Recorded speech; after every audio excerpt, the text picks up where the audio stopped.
If we're starting, boom, that's for you. Sure, yeah. But yeah, so Oz was on Joe Rogan, and he predicts Joe Rogan's pin code. That was like the big thing from it. But he did a bunch of different stuff too throughout the show. And at the very end, he gets Joe Rogan to say Muhammad Ali. Like he somehow plants the word Muhammad Ali in Joe Rogan's head somehow, unless Joe Rogan's playing along.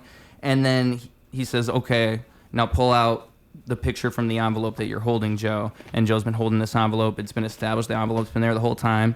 He pulls out a picture of Muhammad Ali. So it's like what these people do is it's either a trick or it's exactly what they say it is, which is they are misdirecting you and cold reading you, and it makes it look like they're reading your mind, but they're not reading your mind, but they are. It's very confusing. Reading your body language. Supposedly. Right. What Darren Brown will do is he will go out and do like fake faith readings to like prove these people who like can communicate with the dead wrong, because he's claiming that's what they're doing. They're using cold reading and these techniques of like reading your mind and then applying that to your dead loved ones and shit. So If you come to me and I say I can contact dead people, one thing they'll do is they'll fish for things like I'm looking at your face, I'm trying to figure it out, and then I'm like, okay, so this is a man we're talking about, and this man's older, right? Maybe around obviously 30s he's my or fucking 40s. grandpa. Of course he's older than me. Yeah, exactly. And like that's what you'll hear when these people break it down. It's always that. It's reading, looking at you, just like a comedian would look at you. They're breaking you down from like the moment they see you. Like, you know, you're judging based on appearance. Mm-hmm. It's the same thing. Pure appearance. Yes. I feel like I would be a hard person to read. You want to think that. I think that too. Right? I think that too, but I don't know. I would be, but I don't know. That's what I don't like about it. Because I watched it, like I thought Joe Rogan would be a hard person to read, and he's fucking with him. And they fuck with you. That's the thing, is they fuck with you. They pretend they're not doing it, and they're doing it. But also there's like 2,000 episodes of Joe Rogan Experience on the internet. Yeah, the thing about Oz Pearlman, he supposedly does this with all kinds of people. See, like, I don't fully understand, because if you were to do that with all kinds of people, it would have to be real unless everyone's playing along. How can I get everyone to go, oh, you got my PIN code? Like, would I pay you just a whole bunch of money? And maybe. I've had friends tell me that Oz is a Mossad agent and that he's working for the Mossad. I actually have had a friend tell me, honestly, bro, I'm telling you, bro. Yeah, I've heard crazy shit like that too. I find it entertaining. But like Chris Jones, this hypnotist, he's met this Mossad agent. Maybe he's just got a really good cover up. He did tell me he ran with him in New York. Oz Pearlman, they ran in New York, and he was like one of those people who like he runs for like I think he has a 2 hour and 22 marathon. Like, shit. That's crazy. That's wild. So I think maybe he's a Mossad agent, if that's true. Now that I'm connecting these dots right now. Yeah, he could be. Actually, that's military shit. He was on Matt and Shane's podcast. Yes, and he did that to Matt, or not Matt, he did that to Shane. He did it to Shane. PIN code. Yep. And that one, I don't think Shane would fucking... Exactly. Like, they did a couple different things. I think that he got. Did he do the dollar thing on there too? Did he do the whole dollar thing? I don't remember if he did. He'll do this thing where he'll have someone pick a random dollar. Who knows how random this dollar is? So you pick the dollar. I've got the dollar. A dollar's completely random. I established this over and over. Dollars over there. And now we just line up random numbers. It's someone's birthday or something. This is a trick he does a lot, where it's, I'll pull out a calculator and you give me a random number, you give me a random number, this number times this number times this number. Okay, tell me what number you've got. Is it 12, 14, 64? And then that's somebody's birthday over there. Mm-hmm. Yeah. So that's kind of, and then somebody goes, and he goes, wait, that's great, but that's not the whole trick. Can we get that dollar back out? And then the dollar says 12, 16, 64, and it's, or is that even the same number? I'd be a terrible. You did. It was like 2 days later. Be really bad at that. So yeah, these guys are crazy. I mean, whatever. I just don't understand it. And the other thing is, I feel like everything is kind of hypnosis, and that's why it's really interesting. Like, you can hypnotize people. I think that's just true. It's just you do it outside of the context of hypnosis. Like, no one knows that's what's happening. Right. But I think that's always happening. Or reading someone's mind. Yeah. Dude, I was like watching some David Blaine shit, like watching his street magic. Yeah. And I was like, he's like, magic is real. He's in the dark world. Like, you know, dude. But you know what I do like about the magic world is like the magic world, hypnosis world, like all that. Yeah. They all love the same thing, but they're all very secretive on how they do it, you know? Mm-hmm. Like, yes. No, that's what... So that was the experience I was having. And I was just telling somebody about this. That was what I was experiencing talking to him. And I realized if I'm going to talk to more magic people, I'm going to deal with that more and more. Yeah. You have to walk this line of like knowing they can only say so much. Right, exactly. And unless you want to do magic and like actually want to learn it, then they'll tell you. But you know? not on a podcast. No, absolutely not. Never. No, never. I kind of wish comedy was like that, you know? The secrets of comedy? Yeah, like comedy was a lot more secretive. Yeah. Well, that's what's so interesting about magic in the sense that how do they even keep the secret? Like, there's people who will go on TikTok and things like this now and reveal magic secrets, but that's the only... And that, to me, that's sacrilegious. Like, that is breaking all magic rules. You're not a magician anymore. Right. If you do that. And I've only seen, like, 1 or 2 people do this. But they get millions of views, like showing how the card is done or whatever, just a bunch of different tricks, just ruining them. Yeah. And so, how do you keep that secret? Because that's like the only time. It's like DVDs and stuff like this. They'll have secret magician DVDs. I think even in books, I don't think a book's going to tell you as much unless it's a secret magician book. I don't know. That's how they would used to learn. That's how they would learn is to go to the library, get the magic books. So it's books. Yeah, and then that's how they learn. Oh, because maybe it's just one of those things where even if a bunch of people know the trick, it's kind of like if everybody knows your joke or if everybody knows your song. There's still going to be people who don't know the trick and don't know your song. Oh, 100%. You're always going to find people who will be like, whoa. Yeah. No, you could do that quarter behind the ear trick to like any 5-year-old and blow their mind, right? Probably a bunch of like 50-year-olds though. I don't think it has to be a 5-year-old. I think if you went to like probably like 50% of 50-year-olds. You did it good, mm-hmm. You know? How do they even, is it a fake thumb? Because all of it's sleight of hand. And like card tricks especially, card tricks are crazy. Card tricks are wild. Like when you get good at card tricks, whoa. Right. And then they come up with their own tricks, right? Like they come up with their own magic tricks like we come up with jokes. Right. You know? Well, that's the thing like with O's Pearlman was crazy about it. There's not very many mentalists. And when like he said in interviews, what impresses him is when they don't just do one thing, but they stack things. Like with the birthday and the dollar. Mm-hmm. It's like you find a way to not only do one thing, but do like 3 things at once. Because then it's kind of hard to follow. Mm-hmm. Like even if you don't understand, even if you could figure out one part of the trick, you can't figure out the other 2 parts. Mm-hmm. And that's like a great magician. David Blaine, again. David Blaine's like the OG best magician of all time. Watching his street magic videos, I was like, I kind of can see his act in it. Like he would do this trick where it was like, he would, pick a card, right? And then he'd show you the card, be like Queen of Hearts or whatever. And then he'd like, all right, it's going in the middle of the deck. And then bang, it's on the top, right? Uh-huh. And then he'd do that like 2-3 times, put it back in the middle, back on top, right? And then at the end, he'd be like, just to prove it, he'd put a bend in it, right? Bend in the card, put it in the middle of the deck, right? You could see the bend in the middle of the deck, snap, and it pops up, right? And then on top of the deck is just the bend, right? And it's right there. What? That's wild, dude. That's a wild trick. And it pops to the top. It pops to the top, yeah. Now, I feel like there's definitely some sleight of hand that he's doing 100%, right? But that's a wild fucking trick. Just this is like what, like early 2000s? I'm trying to remember when he was doing street magic. It was probably early 2000s. I think so. Because that was when he went viral. Flip phones. That was like the viral David Blaine moment. Because then College Humor made fun of him and all that. I don't know, maybe he was big before that, but I'm not sure. Because, dude, he's only gotten better. When I think about it, too, he must take a lot from Harry Houdini. Because Harry Houdini is probably like the same build of a magician. Like, magicians used to be just doing crazy shit. Like, put me in a straitjacket, hang me upside down, and just watch. But Houdini could do card tricks, too. Exactly. Like, he could do sleight of hand tricks, too. Exactly. But then he was like, I want to do, punch me in the stomach. Handcuff me and, throw me in the river.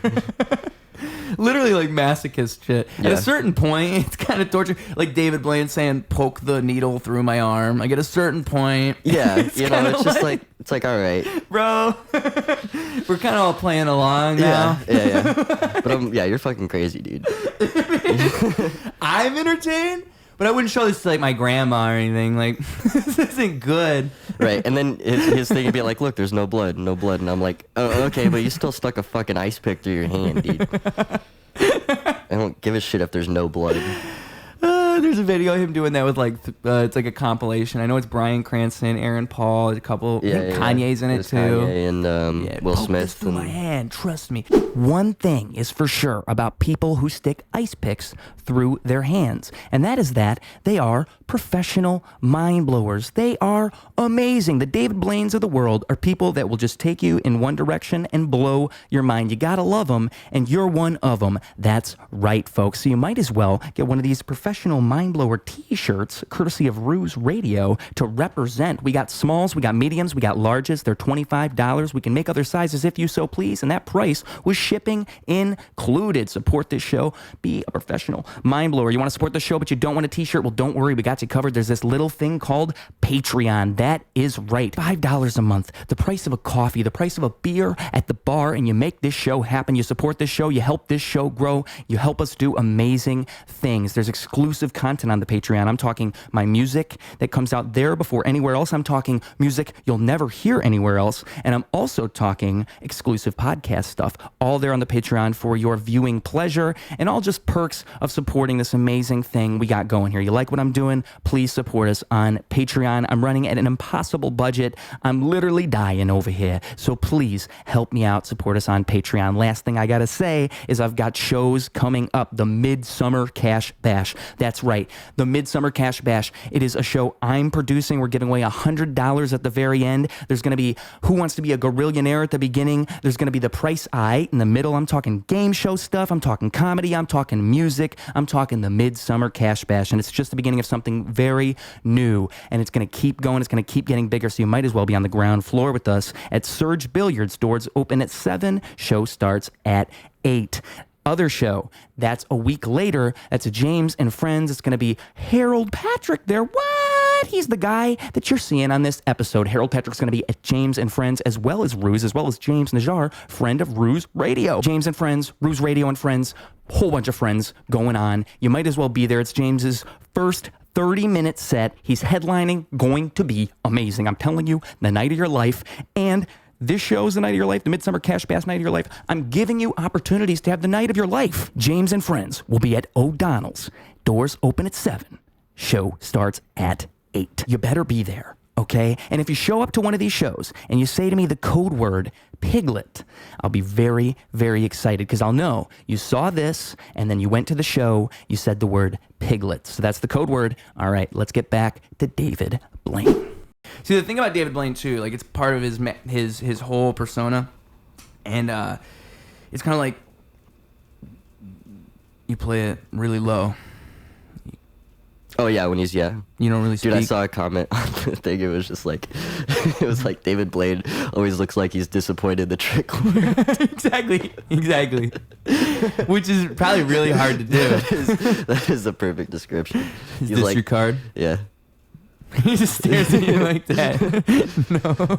He's like, fuck, I'm still magic. Shit. Damn it. He's the best, dude. He is actually the best. I love magic, dude. Me I too. Love magic. Have you met that magician? That's in like the comedy. Or he was kind of in the comedy scene. He'd go to Red Room Comedy Club. No. A lot. What's his name? You don't remember? Ah, fuck.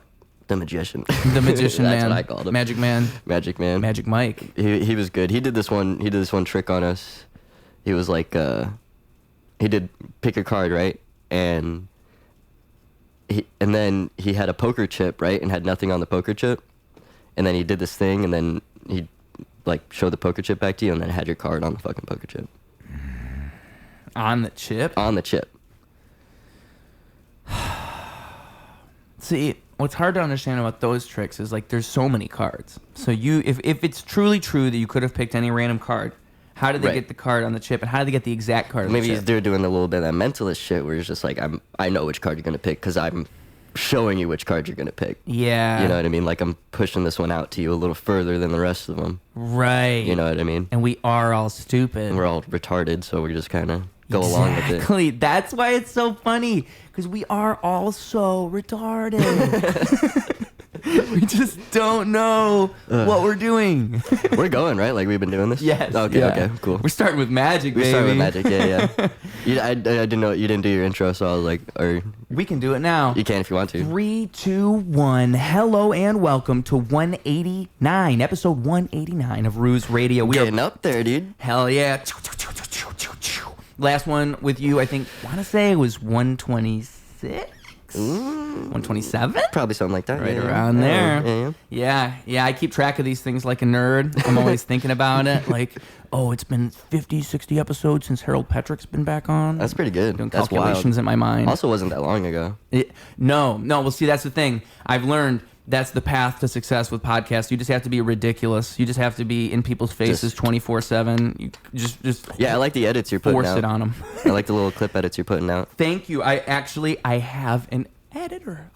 Do you? Bruce has an editor for the first time in his life. Nice. It feels so good. Can I know who it is, or is it his name is? Yeah, I should shout him out. Maybe I'll put a thing on the screen so people can see it because I'll be nice and I'll put his name on the screen. But I want to pronounce it Khozla, Khozla, and he messaged me. And at first I thought it could be like spam because it was a message like it was a video of mine, and it said, "This is great, but it could be better. We could do better graphics, better music, better video effects, better everything." And I'm like, oh, okay. And then they offer in the message to do it for free, like a free sample. So I'm thinking, well, if it's spam, whatever, I'll let them do their spam free sample. Like, let's see how bad it is. Right. And so I say, yeah, go for it. And then they edited. It's like it's called Hopeless Core. That whole thing with the like the whole like it's. You have to have a certain timing with it. And what was interesting about what he sent me back was it wasn't even from the 3-minute video that he had like sent me of mine and said this video could be better. He had went to the podcast and like found a spot in the podcast. Like clearly he had... he did his own thing. Exactly. Yeah. So that made me realize he can't be... Unless this is a really good robot. This can't be a robot. Yeah, he's just really good. And I think he's from the UK, and he'll message me sometimes and talk like this. Oh, okay. Maybe like that. Maybe more like this, actually. It's a little bit deeper like this. Yeah. What was his name? Khozla. And he reached out to me. Yeah, that's what's nice about it, too, is, I go through life hoping that things will just happen to me, and then they do. So when this actually happens, like... Perfect way to go through about life, you know what I mean? Yeah, I just wait. Like that's how like booking has gone for me so far, and I end up at Zany's for a roast battle. So it's like I'll have comedians tell me they're confused. Like they don't. I'm confused. I don't understand how that works. What'd you say? They paying you for it? Yes. Okay, good. Yeah, but it's just ridiculous to me. I didn't perform in any comedy venue before Zany's, which is absolutely dumb. Mm-hmm. It doesn't make any sense. So I think like I go through my life this way, like as I observe myself. I think it works. Just keep it going. Yeah. Internet loves you. Ridiculous amount of content. That's what I'm telling you. It's just ridiculous. You just have to shove it down their throat. Mm-hmm. Like, even if they're, like, screaming no, just keep pouring it down their throat. That's right. That's what the greatest people do. They just force feed you content, and you might not realize it, but they're raping you with content, essentially. They're just raping you. Yeah. They're just fucking... I feel like that way with MrBeast sometimes. Pulling you in the... 100%. I'm watching a MrBeast video, like, this can't be consensual at a certain point. He just ruined lives, dude. Just ruined lives. Like, he has a fucking glass tank filled with, like, people's mortgages. You know what I mean? And it's like, he's holding it above them for a fucking game show. Exactly. He's like, I've got all your mortgages in this tank. It's like WWE, dude. It's like the fucking it's like the case match or whatever. I'm thinking like Squid Game style is what I was thinking. Like you have it all above them, and you wake them up every day, and they look at it, and you like keep showing them their mortgage, and keeps going the way we're going. It's gonna be like a real Squid Game type thing, dude. He literally made a Squid Game show. That show is so wild to me because just like, just taking all like just watching it and just thinking like, okay, all these people like got here and they're all hoping to win like so much money, and they're eliminating like half of them right away. Mm-hmm. But not only that, most of the games they're playing are like psychological manipulation games where it's like one of you has to step out of this group of 50 people or else all of you are eliminated. Right. So now one person has to sacrifice themselves, and then everyone else is going to hate you like there's just different things they'll do where it's like they're forcing everyone to turn against each other. The show is crazy. Yeah. The show is nuts. And then they end up killing each other. Yeah. Like you're actually like, and then you see MrBeast talk about it, and he's like, "Yeah, we just wanted to make the best show." Like the most viral. It's like, bro, you're literally like, yeah, 30 million views later though. This is a prison. You just created a prison, right, for reality TV. People like seeing that shit, man. I know. Well, that's why it's so crazy to me. Is I just can't believe I can't believe we're actually there. Like we're Squid there. Game was 2 years before MrBeast Squid Game, and I don't even think they're really different shows. No, they're not. Similar. They're the same. He made the same show. Yeah. Just without a storyline. Like just without the whole like, Japanese manga shit going on. Old MrBeast, he was like torturing himself. You know? Like he was staying awake for 10 hours just saying the same word over and over. Yeah, or like counting to 1,000 or some shit. I think it was like 100,000. Yeah, or some. Yeah, I feel like 1,000 would be easy. He would have had to at least do 10,000. 1,000's not MrBeast levels of number. No. I feel like because you can count to 1,000 in probably an hour. So I would say 10,000. It would probably be.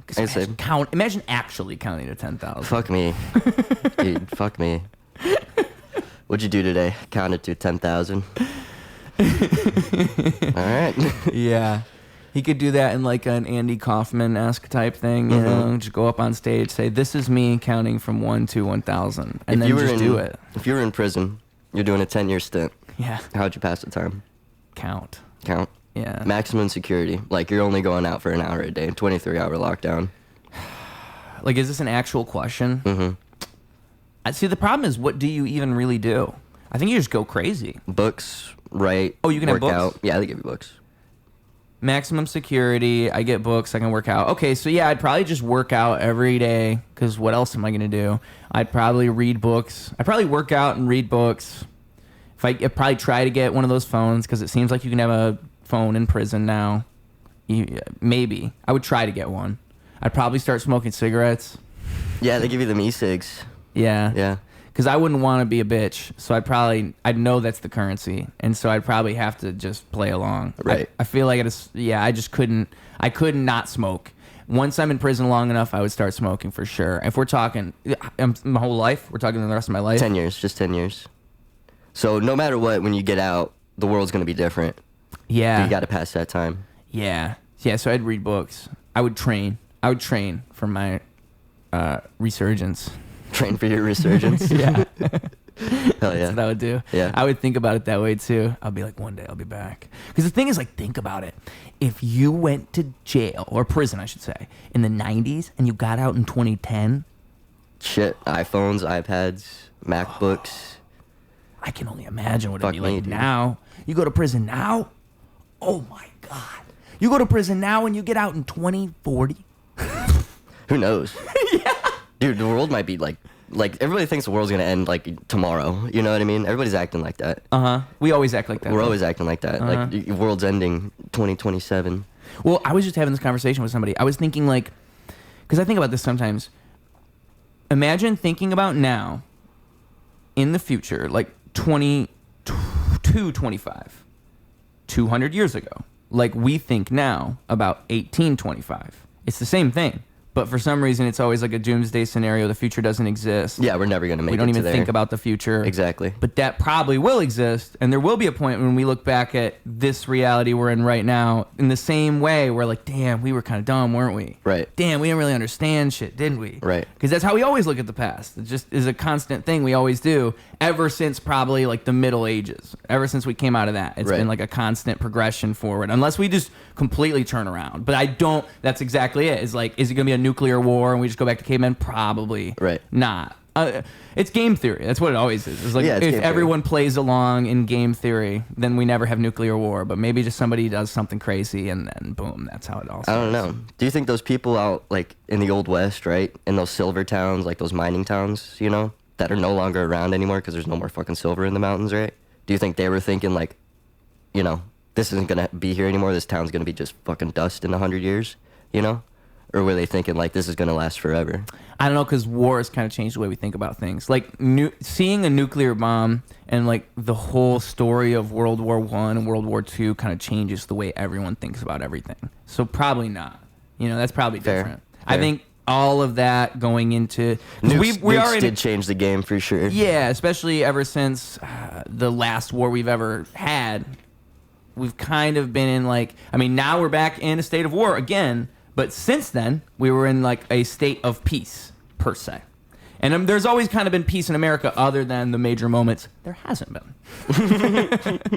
So it's just this, I feel like it's just one of those things too where, I don't know, because like America's only in charge for so long. That's the other like scary part. Is America's kind of like the bully and like a playground that just kind of picks on everybody. I feel like one day another kid's just gonna grow bigger than that kid and kick his ass. True. And that's what I worry about. Yeah. With America, because we just like.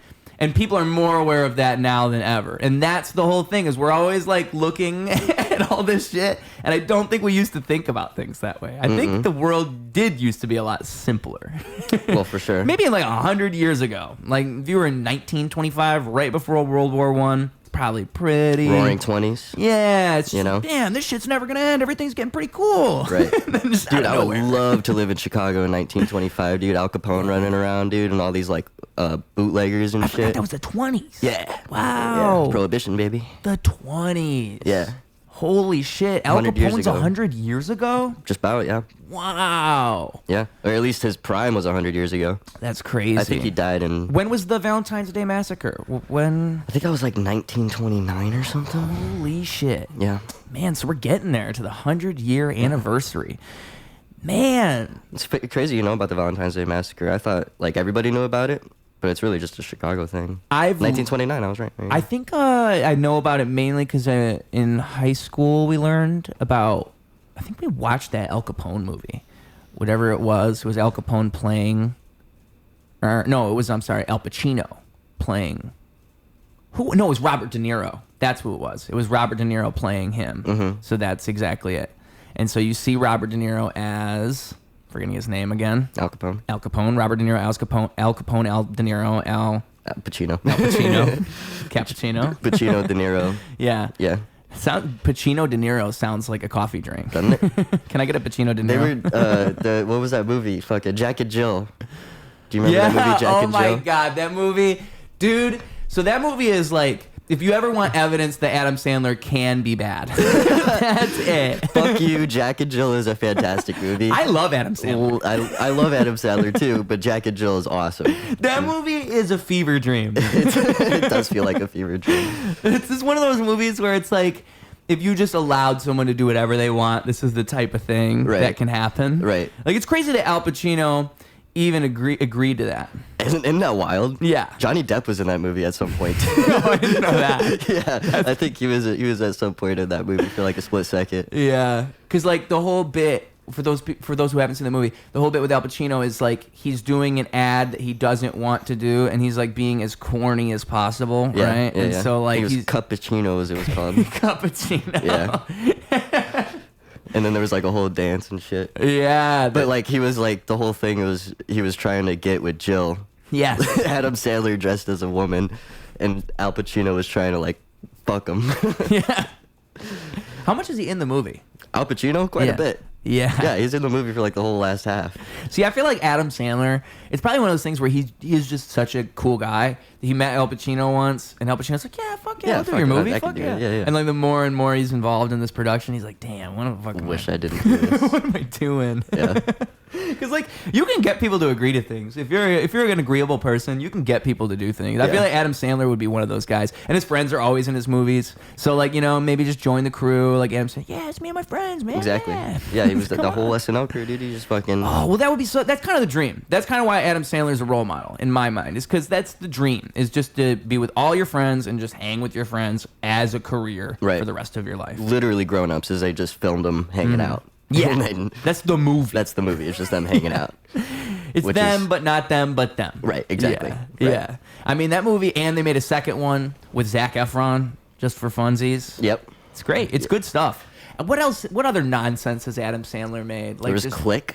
Click. I loved Click growing up. Click, dude. Oh, that movie with Christopher Walken and being in the back of the Bed Bath & Beyond. Yeah. Just brilliant. That was my first, like, seeing a movie with a twist at the end and being like, oh, shit, The twist was that It was just the whole thing was a fever dream.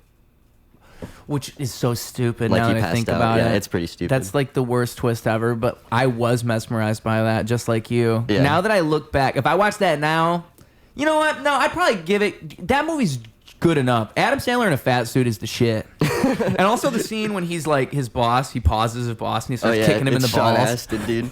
Kicking Sean Astin. Sean Astin, that's who it was? Yeah. What else is he? He's like, I've seen him in a bunch of shit. He's one of those guys I've seen in a bunch of things, but I never knew his name. Sean Astin? Yeah. Well, Goonies is his most famous. Yup. Yes. He was in Stranger Things. Right. Right. 50 First Dates, another Adam Sandler movie that Sean Astin did. I haven't seen that in so long. Love 50 First Dates, dude. Always makes me cry a little bit. Shout out Drew Barrymore. Drew Barrymore. Yep. See, that movie I saw when I was 7. So if I watch it back again now, it'd be like, whoa. Yeah. I remember that one guy who forgot everything every day, but then she had the friend who forgot everything every like 10 seconds, and that's a fun gag. 10-second time, yeah. Yeah. That guy's real. It's a real person. I'm sure, like, that's actually a real thing. Yeah. He's really like that, or it's just a person that's based on. It's a person that's based on. There's a guy in England, and he like literally doesn't remember past 10 seconds. Imagine that. Yeah. And they ask him, he's just like, what's life like for you? And he's like, it's like being dead. Like there's just no thought process whatsoever. It's like not being alive. See, that's so strange because if you think about it, you can't really not remember everything. Because if you didn't know everything, you'd just be pissing and shitting yourself and just fucking stumbling. You wouldn't know anything. So it's strange that they can still survive. Right. Like you are forgetting everything all the time. Just on autopilot. Yeah. You know? Whoa. That when you're driving and you're just kind of like, you just end up at the place where you're going and you're like, how the fuck did I even... drive here. Yeah. Like I just fucking ended up here. Yes. You know? Yes. I think that stand-up comedy and music is like that too. I think once you do something a million times, it's just kind of like, that's why you'll see people, like I've asked comedians, how can you do it when you're drunk? Like, I don't even understand. But it's like at a certain point, you have just done this so many times, it's just a thing that you're doing. Mm-hmm. Like I've heard Lil Wayne describe, like that's why he doesn't write his lyrics down. Because it's almost like if I'm talking to you as opposed to reading something, and now I'm doing something else if I'm reading it. So he never wants to be reading, which is just like, to me, that's like a whole other level. That's a different type of logic I can't really comprehend. But he wants to be doing it. Like he wants to be free, like in it. He wants to be doing it. So that way he's in the flow of it. In the same way that like if you're doing comedy, you don't want to be reading your notes. Right. You want to be in it and just flowing. I think that's you just got to have that talent, you know? Yeah. Like Louis C.K. does that with his jokes. He'll like think of a premise, but he won't write it out. He'll just like write the word down, whatever, and write it on stage. So when he gets on stage, he oh, really? That's how he does everything? Yeah. That's how he writes. So I saw Chris Rock, I want to say. I think that's who it was. I saw him say once in just a clip one time, and I thought, like, if I ever were to try to write jokes, I think that's correct. It's like, he said, a joke is only good if you can fit it on a sticky note. Mm-hmm. If you can fit the concept on a sticky note, then it's good. But if it's too much for the one note, it's too complicated. Right. And I feel like that's really good advice because that is kind of the same thing. It should just be one bullet point. It should just be one idea, and I should be able to look at it and go, "Oh yeah, that's what it was." Right. Yeah. Which is, it's kind of like clickbaiting yourself. It's like making a little like thumbnail for yourself. It has to be like just good enough. It has to be like, because if it's vague, it doesn't. You'll look back at it and you won't even know what you're talking about. You'd be like, what was I even thinking? Yeah. Like especially when I wake up in the middle of the night. Yeah. And I'm like, oh, I got to write this down real quick. And then, but it's dark, so I'm like kind of scribbling. And then I wake up next morning and I can't even read my handwriting. And I'm like, wasn't even worth it. You know, wasn't even worth waking up writing this shit down. Good that you try. I tried though. It's good that you scribbled. Yeah, I scribbled something down, and every now and then I can decipher it, and then I'll be like, nah, that's stupid. It'll be like, what would you like? It'll be like I imagine it would just be random nonsense. Yeah. Like toilet paper stuck. Right. Something like that. Or like time machine shower or something. Yeah. No. Stupid. Time machine shower is a great example because that sounds like it could be an awful joke. Right. Sounds like that could go so many bad ways. You'd have to be some kind of amazing comedian to pull time machine shower off, I feel like. Oh, now I'm going to figure it out. Hell yeah. That's a tough one. Time machine shower. Imagine you hop in the shower, right? You think you're only taking like a 10-minute shower. You get out, and it's like 5 years later. Ooh. You know? It's like everybody's older, and they're like, where have you been? You know? Like, you were in the bathroom, and then you just disappeared. Like Manifest. You ever seen that show Manifest? No. It's the one where the plane disappears, and then 5 years later they all come back. Oh, that's what it is? Yeah. And it's like, where have you been? Literally, yeah. And that's what I think what happened in Malaysia Flight 370. Think they just went through a warp hole? They went through a wormhole, yeah. A couple of years from now, they're going to come back. Wouldn't that be crazy? Just going to land into an airport. Be nuts. And they're all going to be like, what are you talking about? We just flew from Malaysia to here. And they're like, no, you've been gone for 12 years. That would be really cool, though. I'm trying to think how the world would react to that. It'd kind of be like if aliens, like, just existed. That'd be one of those things that would break reality a little bit. That would be so crazy. That's a good one, though. I've never thought about that. Or if, like, Amelia Earhart just popped up. Right? She just got back. Or just Hitler just shows up at the grocery store. What's going on? Yeah, there is that movie, right, where Hitler goes, like, he travels in time, and then he's in the future, and then... Is it? Yeah. I don't know if I've seen that. The only fun Hitler movie I know of is the one that was directed by the guy who ended up doing the Thor movie. It was pretty big. It was a pretty popular movie. It was like an artsy kind of movie, but I can't remember. It was Hitler, and then I was a kid. And it's Hitler and a kid, and also the girl Scarlett Johansson. She was in it too. Oh shit! Yeah, Taika Waititi. What the fuck is that guy's name? He did Thor Ragnarok. He directed that movie. Oh, okay. Taiki something. His name's like that. My sister would know. She's good at that shit. Yeah. Fuck. Movie trivia. Oh yeah, she's good. Dude, I can remember random ass shit from random ass things, but when I actually I'll hear people break down like music trivia or like movie trivia or like when I hear Quentin Tarantino talk about movies, when I hear music nerds talk about music, like I just don't even understand. Like it makes me feel stupid. One time someone asked me, who's your favorite? It was Stephen Black. He asked me on this show, oh, you like books? Who's your favorite author? And I felt like so dude, I knew no Did you not authors. name an author? I could my brain just goes nothing. Oh, is he gonna throw up? Oh, get down. Rick Beto was just on this podcast. I was listening to it right before he got here. He's talking about how he doesn't think he's somebody who's been involved in the music industry for years and years and years and years and years. And he really doesn't think that now it's about talent at all. It really is about creating a viral moment and creating some type of moment on the internet if you really want to develop the notoriety in whatever industry. I think comedy is very different. But it is kind of the same where everybody does feel forced to post content and kind of work for followers and all that just for getting booked. Right. That's how getting booked works. You have to have followers and then a lot of people feel like they have to have good clips and they have to have consistent clips. And maybe you don't have clip-worthy stuff yet. Maybe you've only done comedy for 3 months, but people will start posting right away when they probably shouldn't. It's just a whole different world. There's definitely a right time. Yeah, because before you could suck for a long time in comedy. I feel like you could suck for so long outside of a spotlight, and I think people just...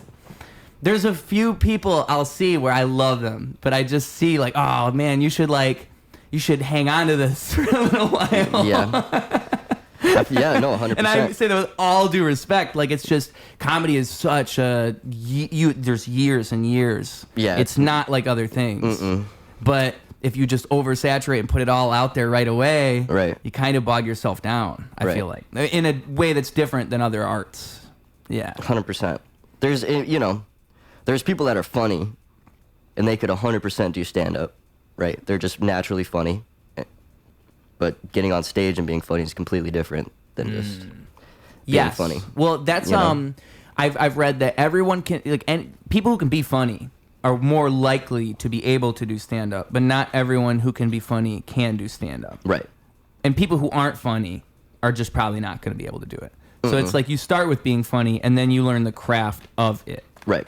Right. But that's the learning curve. Right. And I think it's it's one of those easier done than said things where you have to actually do it. You actually have to go out there and do it to learn it. You can't just say you're going to learn. You have to actually go and do it. Right. Then you get into a whole philosophy of comedy and why do people laugh and what makes a joke, what is a punchline, shit like that. And before, when you're just shooting the shit with your friends, you're just shooting the shit with your friends. Right. You're not thinking about any of that. Right. You're just kind of just hanging out, right? But in turn, though, don't you think that it feeds back into that? Being funny on stage does make you funnier when you're shooting the shit with your friends. That's why I feel like Shane Gillis is so fucking popular and really fucking good right now because he is like when he's on stage, it's almost like you're just talking to him. Yeah. Like just shooting the shit with him. You know what I mean? It doesn't feel like he's doing an act. Oh yeah. You know what well, I mean? I've heard someone say, I can't remember who it was, but they're saying what they like about him is he makes the jokes look invisible. Right. Like he somehow makes it seem like he's not even telling you a joke. Exactly. When he is. Exactly. Yeah. Which is it's very hard to do. I think that's another like mark of greatness if you can make it look easy. Like Right. if you make what you're doing look seamless and easy, like great editing, if you see a video that just makes sense, like because bad editing you notice. If you don't notice something, it's actually better. Right. Because you shouldn't be noticing. You shouldn't be noticing that, oh, that was the setup, and oh, that was obviously the tag, and oh, that you shouldn't be noticing. You shouldn't be think about that stuff. Right. But it's hard to not to. there. It's hard not to, especially if you're in comedy mind. Right. Especially if you're a comedian. Right. No one's going to judge you harder than the other comedians who are also doing the same thing as Right. you. Exactly. Doing the exact same thing. Yep. Patrice O'Neal is another one like that where he just seems like he's talking. And I like him because he would come up with statements that people still use today. You know what I mean? Yeah. Like men want to be alone, but we don't want to be by ourselves. You know? Patrice O'Neal, was that when he was doing Opie and Anthony and all that? When he said that, was that on stage? Like That's an on-stage bit he's got. Because he did, yeah. I still haven't like dove into his career. Right. That dude did so much. But when he was going on the radio and doing Opie and Anthony, he would just do his bits. Oh, it was just bits? Yeah, he would just I thought do he his was. bits. Well, he did advice stuff too, no? Oh yeah. Yeah, that's what I thought. People call in, and he would. Yeah. That's the stuff I have seen. Is some of that like him responding to people with advice, like, "Yo, break up with that bitch," like stuff like this. Leave her. leave her. Because I feel like there is like a radical honesty that is necessary at a certain point. For sure. I don't know if it could, if what Patrice was doing could fly today though. No. You know, I wonder how he would be. Norm Macdonald, I feel like is another person who I think he could have held up, but he did a lot of dark humor. He did. Yeah. I don't think is like what you see a lot of comics do now in the same way. Like I think like 9/11 jokes. I don't think you'll see a bunch of big comics going out doing 9/11 jokes. Right. You just don't see it. But Norm would do a 9/11 joke on the regular. Right. On the regular. And he would almost like mask it, like on his show, you know, he would read off a card, or he'd tell his guests to read the joke, you know. Yeah, it's Larry like King. Exactly. It'd be like the most like horrific joke or some shit, and he'd be like, "Oh, you can't say that. That's awful." You know. It's better. It's better depending on who it is. Like it was Larry King. I remember Jerry Seinfeld once. Jerry Seinfeld reading Norm Macdonald jokes is just so great. And also part of the bit is who wrote these jokes? Oh, I don't know, some guy.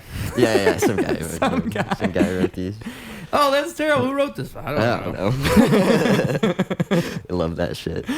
But yeah, no, I think it is like, see, I don't know. I feel like the problem with like being edgy now is I think you have a whole rebound effect where now you have a bunch of people who are just trying to be edgy, and that's its own thing. Like you don't, to walk the line and actually do that is a different thing than to say offensive words throughout your set. Right. Like, oh, look at me. I'm doing offensive things. I'm bringing up this cultural thing that we're all divided on. Right. Oh, look, now I'm going to say the word. Oh, look. Like, it almost kind of becomes predictable. It's all hot air, though. Like, they're not saying anything of substance. Exactly. You know what I mean? Yes, exactly. Like, if you're going to walk the line, like, say some shit, you know? Like, yeah. You know? Well, yeah, and I feel like any joke where you're going to walk the line, it should be like, it should always be the concept. It should be a good idea. Like the whole thing with the bullet point. It should be like there should be a good concept behind this that justifies the whole thing. Right. It can't just be I'm saying this to say this. Right. I told you on the last episode you're on, I think, about my buddy with the N-word bit that he had. I told you about that, how he thought his concept was the way to do it. He thought that was the way, is to oh, there's a bunch of words that end that way, that have that word in it. And you can't, like, that's just such a weak concept, because it's like, yeah, anybody could come up with that. Yeah. Oh, we all say this word. This word's in other words. Yeah. And so now you can say anything. Right. You could take that and then do anything now. So yeah, that's just lazy. the N-word is like the holy grail of walking the line. I feel like. Well, yeah, 100%. You rarely Especially hear, if you're white. Yes. Yeah. Yes. It's so context dependent. There's always a black person present if a white man is saying an N-word joke. Always. If there's not, I mean, man, there probably are good examples. Actually, I'm wrong. Sam Hyde breaks that rule quite a bit. Sam Hyde's like an example that I think you can get away with most things. But it's like what I was saying to you before we started recording. I think it's because he's so established. I think if you were Sam Hyde and you came out now, you couldn't do all that. Right. You have to be Sam Hyde, who's been around and you've been on shows, you've been on the TV channel, everybody knows you. Yeah. It's the only way. Well, he's taken his licks. Yeah. He's bombed 100,000 times already. Like exactly. He knows how to be funny and how to walk the line. And dude, Sam Hyde is wild. I don't watch Fishtank. Have you seen Fishtank? Do you know what that show is? No. It's basically like if you've invited a bunch of homeless people, like crackheads, and did like a Big Brother type show. Mm-hmm. And it's ran by Sam Hyde, so they'll have text to chat, like speaking to these people as they're walking throughout the house. They get woken up during the night. It's like torture for these people, but they all agree to it, and they all want to win money. Yeah, they all want to win money like Big Brother. It's exactly like Big Brother, except it's a bunch of people who you might meet on the Red Line. Oh, that's what it is. Actually, that's pretty funny. That's hilarious. And Sam Hyde is just like doing mental games on them. I think Bam Margera just showed up to the house a few days ago. Really? It's live always, so it's 24/7. If you're paying, you can watch it right now live. Where, on like Twitch or something? Or? Yeah, it's just streaming. Oh, okay. Just streaming.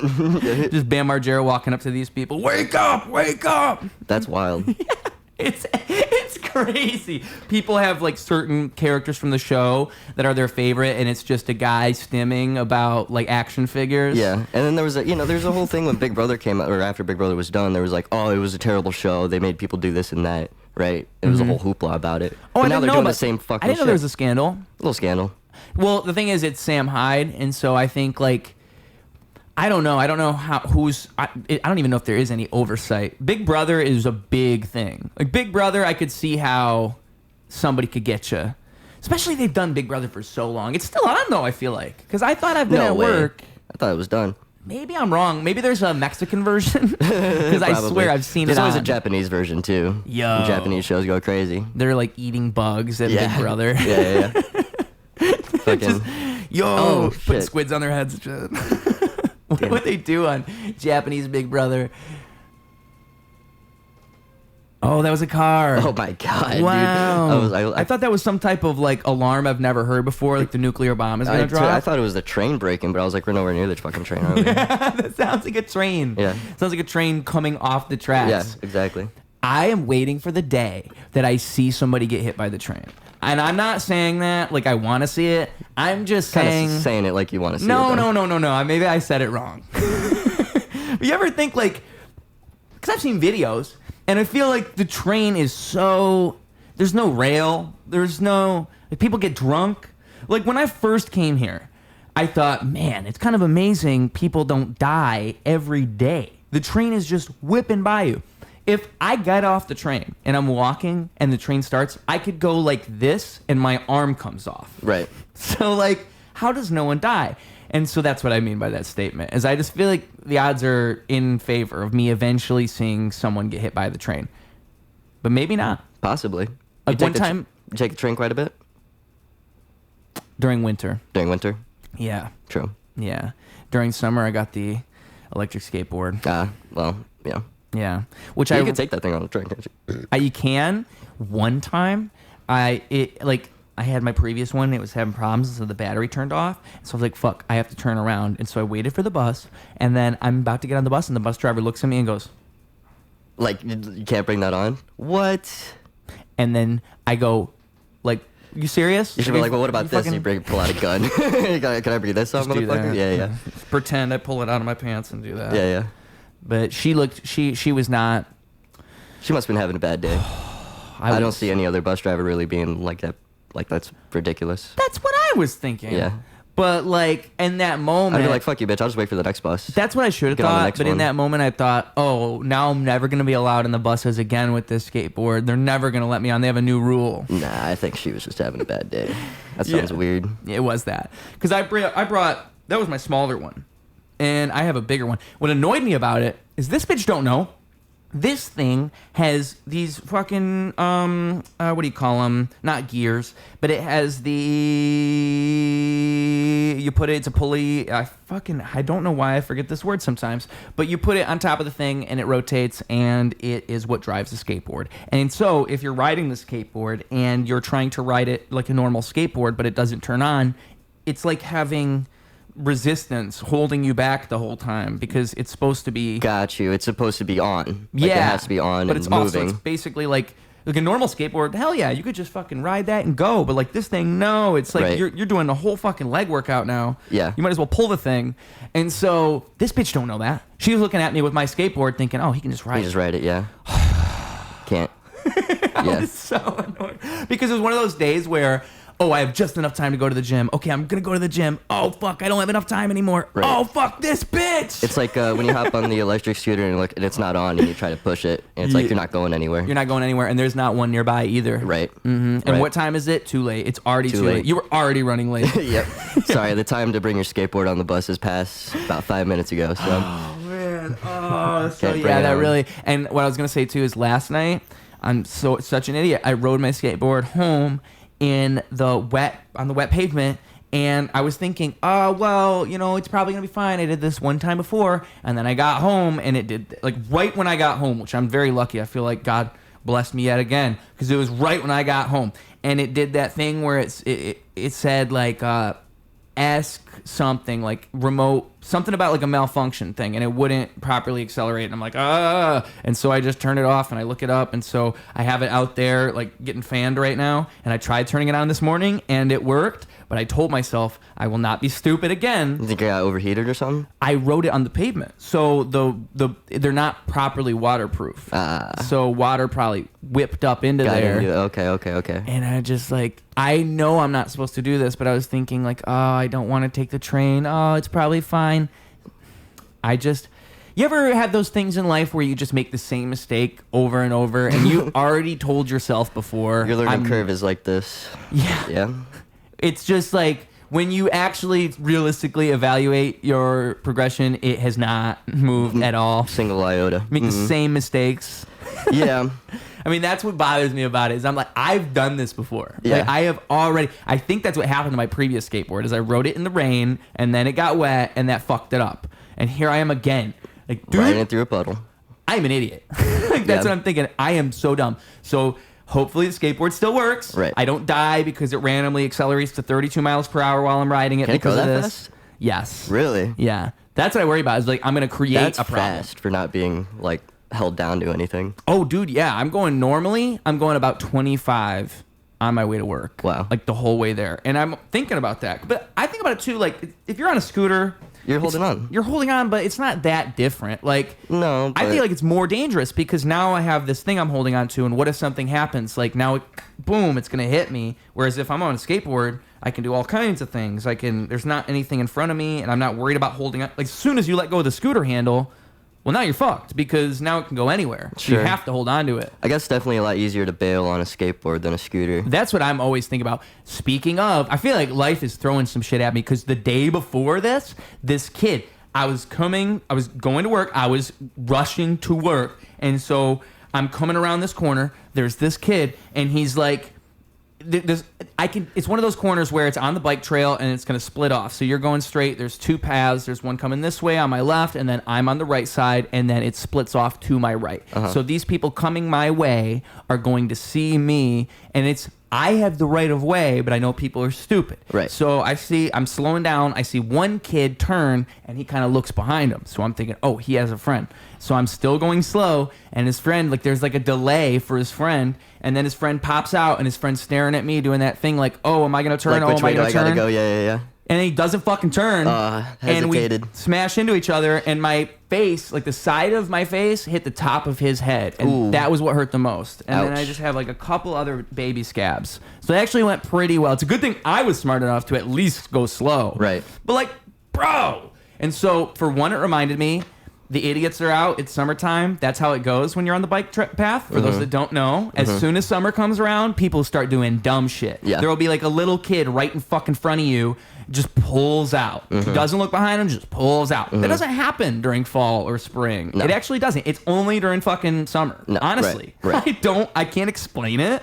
Well, it's because people that, like, during the off seasons, like, not during the summer, fall, and winter, right? Yeah. The people that are riding the trail need to ride the trail. They're going somewhere, or they're working out, or they actually ride the fucking trail. I guess, yeah. In my mind, I think you can do it all year, but most people don't think about it that way. No, they don't. But it is open year round, and people do use it year round, right? But then when the summer hits, then people who, live all across Lakeshore Drive come over, and all their families and shit, right, from out of town. Let's go walk on the trail, and then it's fucking... And it's a row of them taking up the whole fucking trail. Yeah. Oh my God, people just do dumb things, and I have to remind myself, like, okay, like, people make mistakes, but like, bro, I'm so lucky that kid, it was like a little kid, because I was thinking, like, well, not a little kid, he was probably like 12 or 13, but I was thinking, he'll be fine. I'll be fine. He'll be fine. I was fine. And also, I was rushing to work, like I said. So I think all I said to him was, like, what did I say?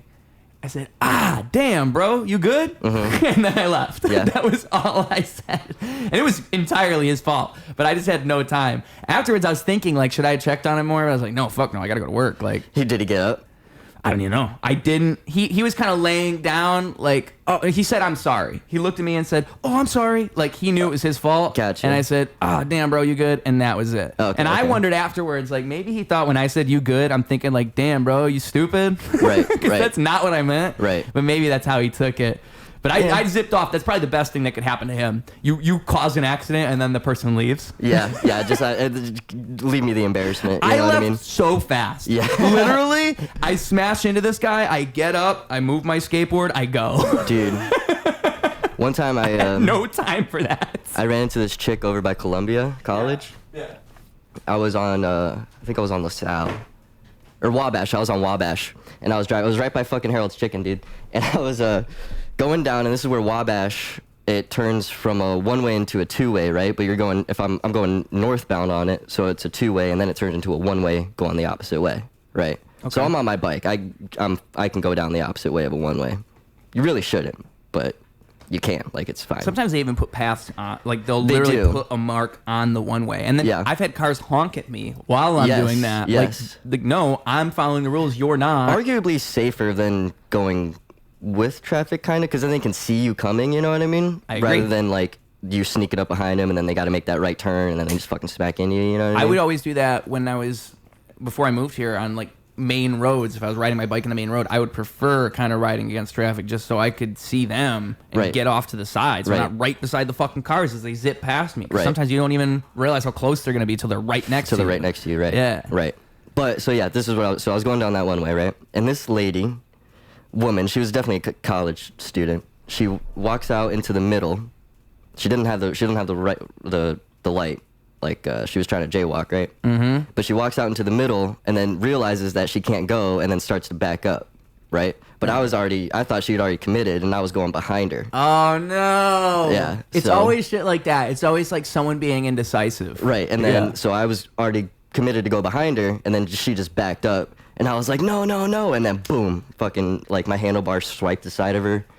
Was it bad? She was fine. I don't even think she fell over. Honestly, I fell. I fucking wiped out. Oh, so you wiped out, but really it was her. It was the handlebar kind of bumps her, and that fucks you up. Yeah, I'm assuming I fucked up her back a little bit. But yeah, no, I fucking hit the pavement. And then you took the worst of it for sure. Yeah, I did. Yeah, damn, falling off. Shattered my phone. How fast were you going? I wasn't going. I was on my bike 10 miles an hour. Oh, okay. And, it wasn't crazy. Shattered what? My phone. Oh, no. Broke my phone. No. It flew out of my pocket. And then I got up to her, and I was like, "Are you okay?" And she was like, "Yeah, I'm okay." She's like, "You okay?" And I'm like, "Yeah." And then I went to go fist bump her, and she turned around and walked away. So I went like this to myself. That was embarrassing, dude. Yeah. You deserved a fist bump after that. I know, because we were both like a mutual, like, you're good, I'm good, okay, cool. And then she just turned around. No, that was her fault. Yeah, you could argue we were both in the wrong, but yeah, I feel like it was more just an accident. She didn't know I was going behind her. I thought she committed and was going. Yeah. So it was just circumstance I'd give it. I wouldn't really put her at fault, but a little, actually. She's a bit fucking bitch, dude. I hope she fucking dropped out. There you go. Because I was about to say you're a better man than me. I would immediately, when I think about this kid, I think, good thing he was a little kid. Because if this was an adult, I'd be like, you fucking idiot. Yeah, like, what the fuck are you doing, dude? You should know better. Yeah. If it's like a younger person, if it was a girl, I wouldn't have cared either. It could have been any girl. I would have been like, Right. Now that I think about it, it could have been any girl in the world. I'd probably been like, Yeah. That's kind of my whole thing, too, was cops were fucking on the corner, too. They saw the whole thing. Yeah. They were just sitting in their car watching the whole thing. Yo, he bailed. Yeah. Just kind of like looking at us. See, bailing, for those that don't know, bailing is an art. There's an art to bailing. You don't want to bail, but if you do, you want to know what to do. And how to do it. What sucks about when I have to bail is I'm always carrying my backpack. So you can't properly roll. Right. And so mainly what happens is I'll end up taking it on my side because I have sliding. to. Yeah. Yeah, well, I'll try to roll with it. Like usually I'll try to boom and take then it and then kind roll. of like push yourself up almost a little bit. Well, I don't really push because then I feel like I'd be taking some impact on my hand. So really what I would do is it's kind of like trying to like ball myself up as much as possible. Like if I was on my skateboard, it starts to fucking wobble out of nowhere. Like I went over some gravel or some shit and I'm going fast. So now I got to try to stay on as long as possible. And then when I jump off, you do big steps. You do those giant steps as much as you can. And then do a you little roll. Yeah. First roll, back on your feet. But if I can't roll all the way through, you'd be like, it'd be like boom, and then kind of try to still. You don't want to just fucking take it. So and again, one of those things is easier done than said. Like you really just kind of have to fall off. Easier said than done. No, easier done than said. Because I could sit here and explain to you how to fall off a skateboard, but I think you just kind of have to fall off yourself to learn how to fall off. Like, and it's one of those things where I'm good at falling. Like I've learned about my stage presence. I can move around and almost fall. Like I can do things where I'm almost falling. I think I'm just good with like trusting my balance. Yeah. I could never like do rope walking, but I'm good at falling. So, and skateboarders, I think they all have to be. The problem with skating is like when you're really doing like crazy tricks, I don't know, at a certain point you can't just, if I'm riding a rail that's like 20 feet down, if I fuck up, there's no proper fall. Sure there is. Knees. Really? Yeah. You gotta get to your knees. Well, what if I'm like 10 stairs away from the bottom? Still the knees? Like, are you on stairs or you on a ramp? You on a mega pipe? Let's say a ramp. Oh, well, the ramp, I see what you're saying. The ramp is different because I was thinking a staircase. But if you're doing like a ramp, then yeah, you could definitely do knees. Knees is always the case. I was just watching, while I was at work, they had the X Games on and they were doing the bicycle tricks. And that's what I was thinking is, damn, like how the fuck would you bail out with these? But they do. Like if they fuck up, they still have a way to bail out. Fucking just toss the bike. Mm-hmm. And they're doing 4 flips midair, also throwing the bike out in between their legs. Yeah. And they could easily fuck up one rotation. And yeah, that's over. Yeah. But again, that's why people go to X Games, is to see that shit. To see people wipe out. Like NASCAR. It's like NASCAR. See, if I'm watching NASCAR and there's not a crash, I'm gonna be very disappointed. I saw a video. Extremely disappointed. It was skating, and it was X Games, and it was skating, and the guy came out and he did some trick, and his pants fell down. Oh shit! And then like the commentary just kind of makes fun of him, and he quickly goes away.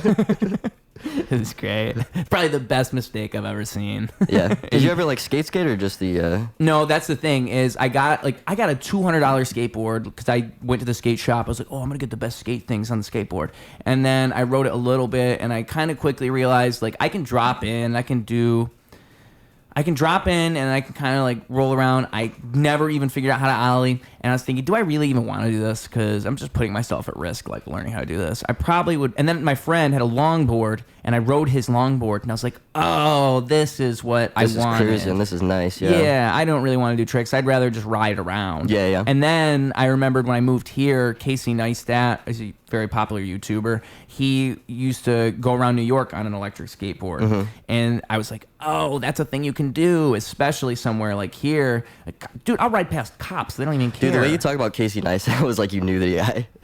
Oh, really? Yeah, you were just like, Casey, like my buddy. Just like, I wish. That guy's awesome. That guy is like an OG YouTuber. Yeah, are you familiar with him? Oh yeah. Okay. Because sometimes people don't know Casey Neistat. Sometimes people really don't know. I've noticed actually a lot of people don't know Casey Neistat. When I bring him up, people don't usually know. I feel like most people our age and older You think so? Should know, yeah. Maybe especially if they were watching YouTube. Maybe it's when I'm not talking to my age group. That's actually a great point. Is maybe when I shoot a little higher.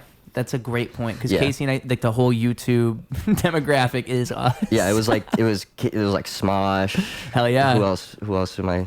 Epic Rap Battles, of course. Oh, Epic Rap Battles, dude. Fuck yeah. Everybody knows that one. Smosh is big. Shane Dawson. There's Shane Dawson. H3. iDubbbz. Which also Bum Fights are integrated with Sam Hyde a little bit. What was it? Bum Fights. Bum Fights, yes. Bum Fights. Yes. What else? What else are some of the YouTube golden nuggets? I was just showing somebody Retarded Policeman. I don't know if you've ever seen that. The theme song goes, "I'm the retarded policeman, that's me." And it's a guy with Down syndrome playing a policeman, and that's the whole show. It's like okay, I've seen clips of that. It's so good. And that's again OG YouTube. I wish I could shout out the guy who made that. Mystery Guitar Man comes to mind now. Hell yeah. Nigahiga, gotta love Nigahiga. Yeah. Who else do we got? There's so many. He's still around. I don't know why I'm blank. PewDiePie, of course. PewDiePie. Fucking A. Yeah, he never went away. Never went away. PewDiePie is one of the few who stuck around, and not only did he not go away, I think he's still like, he never really got too out of touch. Because a lot of these guys that were big on YouTube back in the day, you go watch their content now, and it's just not quite the same. Like, if they are still around, it's not how you remembered it.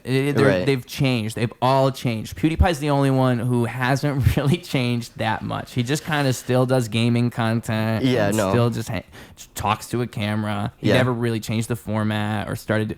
He had like a time. He had his big controversy for you. Remember I'm sure the you know. N-word, yeah. I remember. Oh yeah. Which, for anyone who's gamed that long, shit slips sometimes. Shit slips, and also you have to be hardened to be in those lobbies. Like if you were in a Call of Duty lobby in early 2010, you had to just know what you were getting yourself into. If you want to have that experience now, you still can. You go down. You play Team Fortress. Or you play, what's the other one? Counter-Strike. Those two, you'll still, the culture has not changed. Not changed, It's the exact same. Call of Duty polices it now. They actually don't embrace it anymore. They're like, we don't want that toxic language. Yeah, they changed their mind. That's wild. Well, I feel like it's like you guys are shooting yourself in the foot. Because that's your fan base. Yeah, that was literally, that was half of the game was being in the lobbies and talking shit. Especially like when that game was at its prime. Oh my God, Call of Duty 4, like all those games. And that's the same era that those YouTube videos were really in their stride. Mm-hmm. Bo Burnham, that's when Bo Burnham was so big too. Now I think that's literally how he got big, was YouTube. Yep, I'm Bo, yo. I'm the greatest rapper ever. And whether you think you're better or not, you think you're clever, you're not. Yeah, something like that. I remember when I discovered all his albums, I was like, whoa, this guy's a genius. Yeah. And then there was that video. He's one of those people, I wonder how he even stumbled into all those opportunities. Because there was that video of him with Jerry Seinfeld and a few other people. And he was just performing songs for them. Like they were all talking and then he would perform a song. It was an HBO thing. I'm not sure what year. I'm thinking of the Paul Provenza Green Room show. Maybe that's what I'm talking about. Jerry Seinfeld was there. So that's who I'm remembering. Seinfeld wasn't in that episode. No? No. Who was in that? Fuck. Bunch of old heads. Like John Lovitz, I think, was in it. Okay. But a bunch of old comedians, and Bo Burnham was, the young kid. He was like, all right, he was like 22 or 23, right? Yep. That's what made me think of it that way. I was like, damn, how'd this guy even get here? And they were all kind of making fun of him, like how are you even big? Like you didn't work like we did. You didn't go to the clubs, and did all the reps like we did. Not only that, but he's doing musical comedy. But he snapped back at him and actually made a good point and was like, well, yeah, I didn't get the criticism of people in real life, but I got the criticism of the comments on YouTube. So it's almost like the same thing where if you listen to the comments on YouTube and you treat those like your audience because they are your audience, right? When you listen to them, then you can kind of I feel like you made a good point there. Yeah, that is a good point. He was very interesting back then too because he would do a lot of things. I think he's always been a very thoughtful, like kind of one of those people where you feel like he's a little bit ahead of the curve a little bit. I didn't really care for his special Inside. I found it to be a bit pretentious, but I find that I'm in the minority when I say that.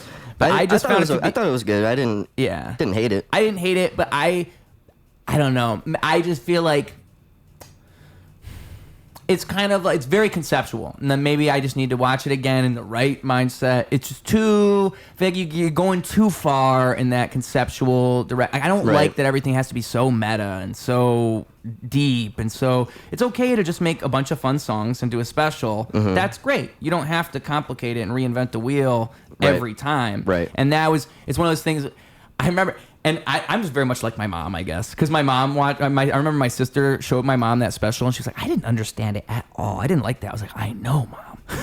I know, mom." And this happens to me over and over. Me and my mom hated the Barbie movie.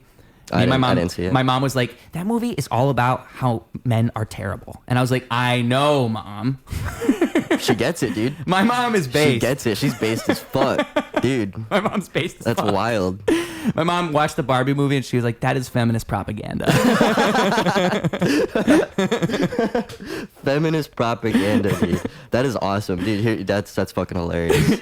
I want to meet your mom, dude. You should get her on the podcast. I should. I've asked her. She won't do it. It's one of those things where sometimes you have to convince people. I'd have to convince. You should sneak attack her. You should just like. I have to be like, "Mom, what if you die? Mom, what if you die and I don't have any footage of us having a genuine conversation?" I feel like that's the way to get her to do it. But sneak attack. What if you be like, "I just won't post it. I won't share it." Oh, this is for just me and just you and me. You and me. But if we afterwards, if you're happy with it, we could post it. That's not a bad idea. Yeah. And just call it a bonus episode so that we can drop it whenever. Yeah. Put a little O's mentalism on him, dude. That's smart. Yeah. That is some O's mentalism. See, part of the mentalism thing is you make the choice. You make it seem like a choice, but it's not a choice. Right. You make it seem like they're making the choice. Yeah. Right. But actually, they got free will. You did everything. Yeah. That's right. Fucking crazy. I don't like that. I don't like it. I don't like it because when I see things like that, it makes me realize how vulnerable I am. I know I'm agreeable. Do you? I know I am. How many decisions in your life do you think you've actually made based off of your own interpretation and doing? I got to make this decision because it's the right thing to do, or do you think you were influenced by a bunch of other shit to make that decision? You didn't really make it by yourself. That is a very like on a ratio. How many things do you think you've actually made a genuine decision about on your own? Philosophically, 0. If I was to evaluate it philosophically, I don't think anything is original. And if you're really gonna get to the bottom of everything, nothing you do is ever truly original. It's just a matter of everything else that led to you making that decision, and everything you've seen, and everything is context. That's just the way it is. So there's that. But if the question were more along the lines of someone telling me I should do something, right, then in that case, I would say, I don't know, it's kind of tough because you're always talking to people about shit,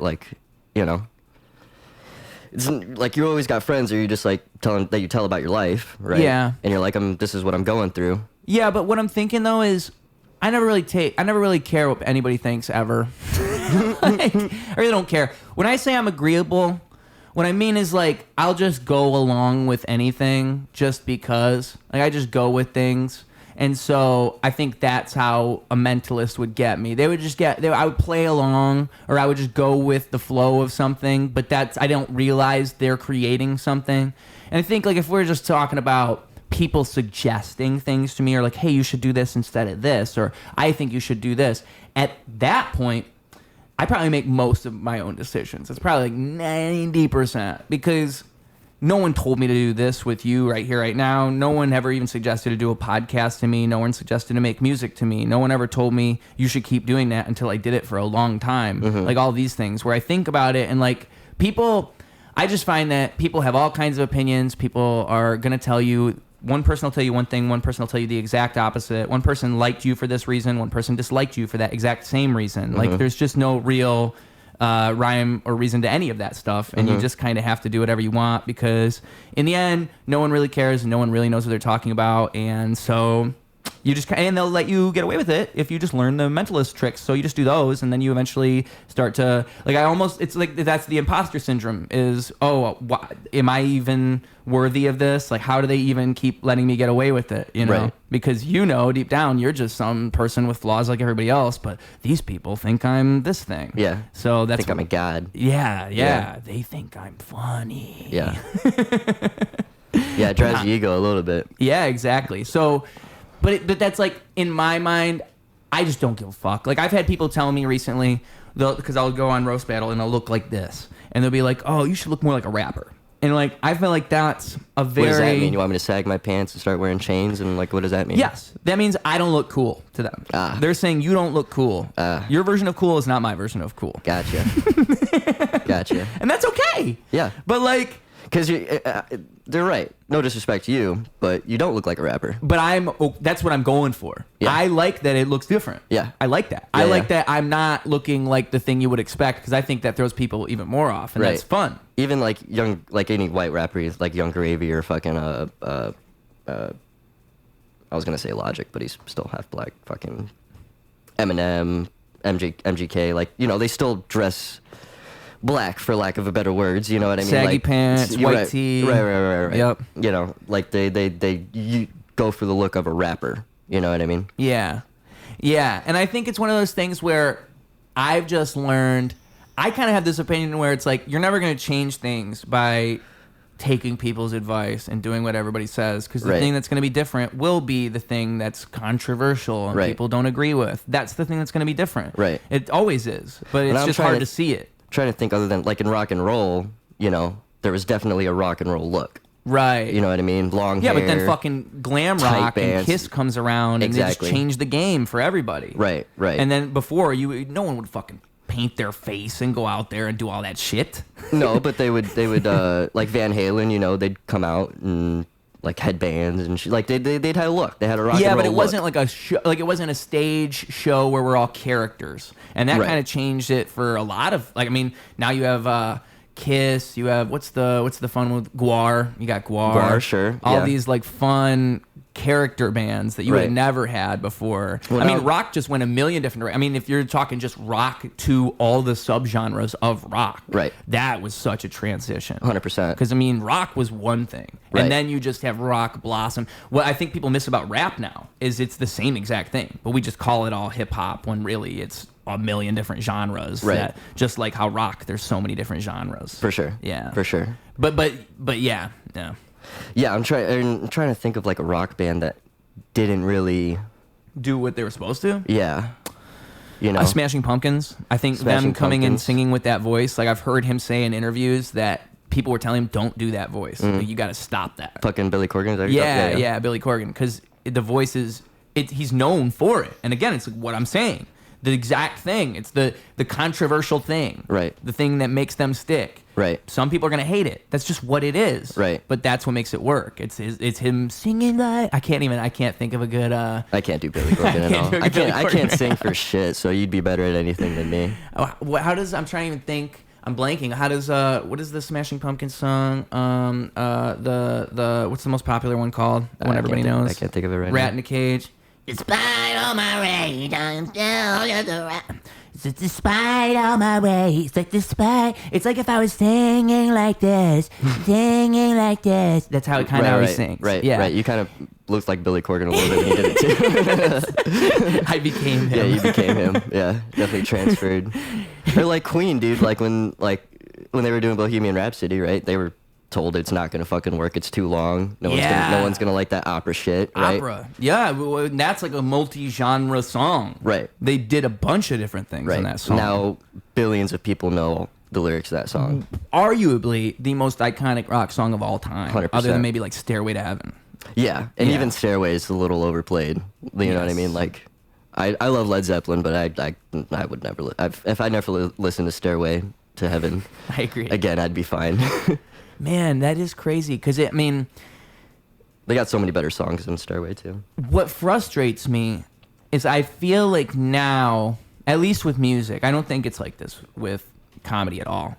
I think like you really. I mean, maybe in comedy you could argue with clips and with crowd work, But like you're forced into this format where I feel like in music, you're not rewarded for being creative necessarily. I'm actually rewarded for being familiar.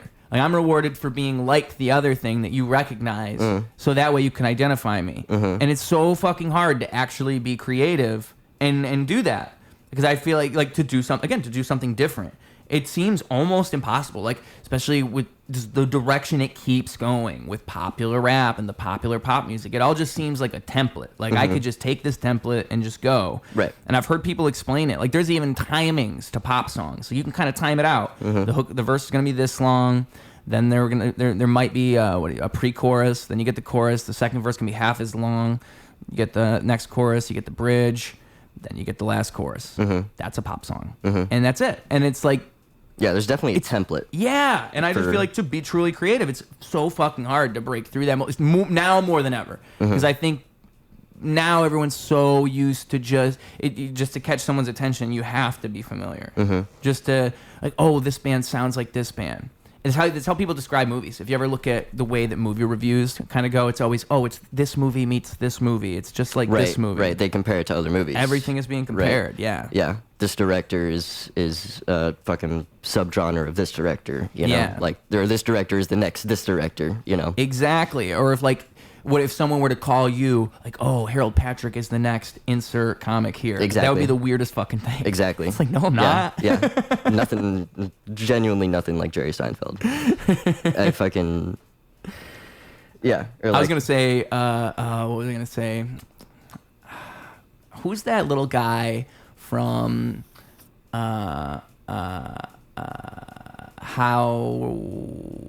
Howard Stern, the little guy. Beetlejuice. You're the next Beetlejuice. Beetlejuice,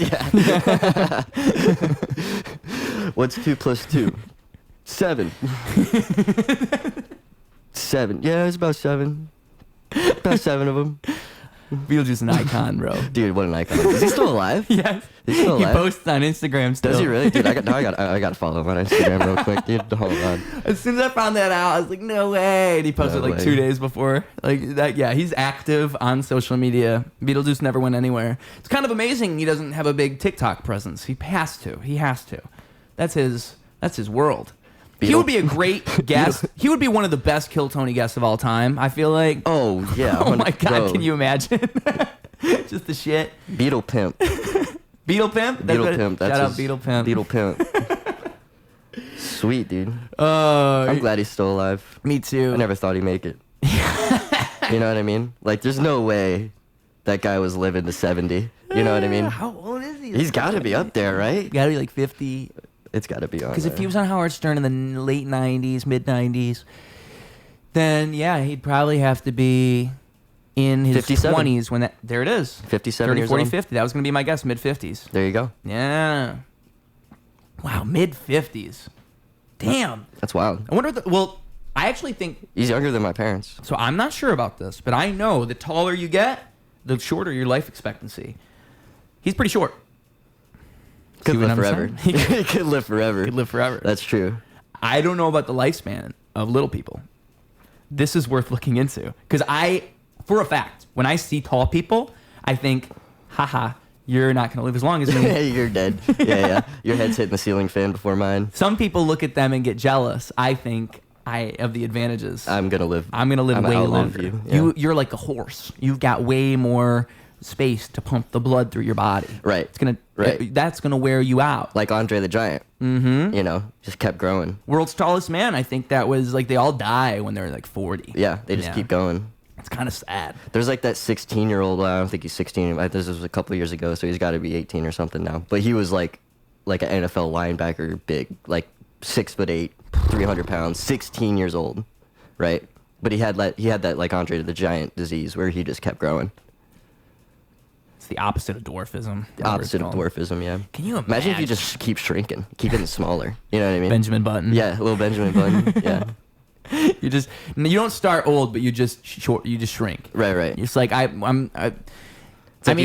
You come out a fully grown human, and then you just keep getting smaller and smaller. Well, people shrink a little, but not like if I'm like this and I'm 25, and we're talking this is 6 feet, and then by the time I'm 35, I'm 5 feet. Right. Oh, that'd be scary. By the time you're 45, you're 4 feet. What if that happened to everybody? Imagine living in that world where, like, you know everybody how old they are just by how short they are. It's to step on old people and shit.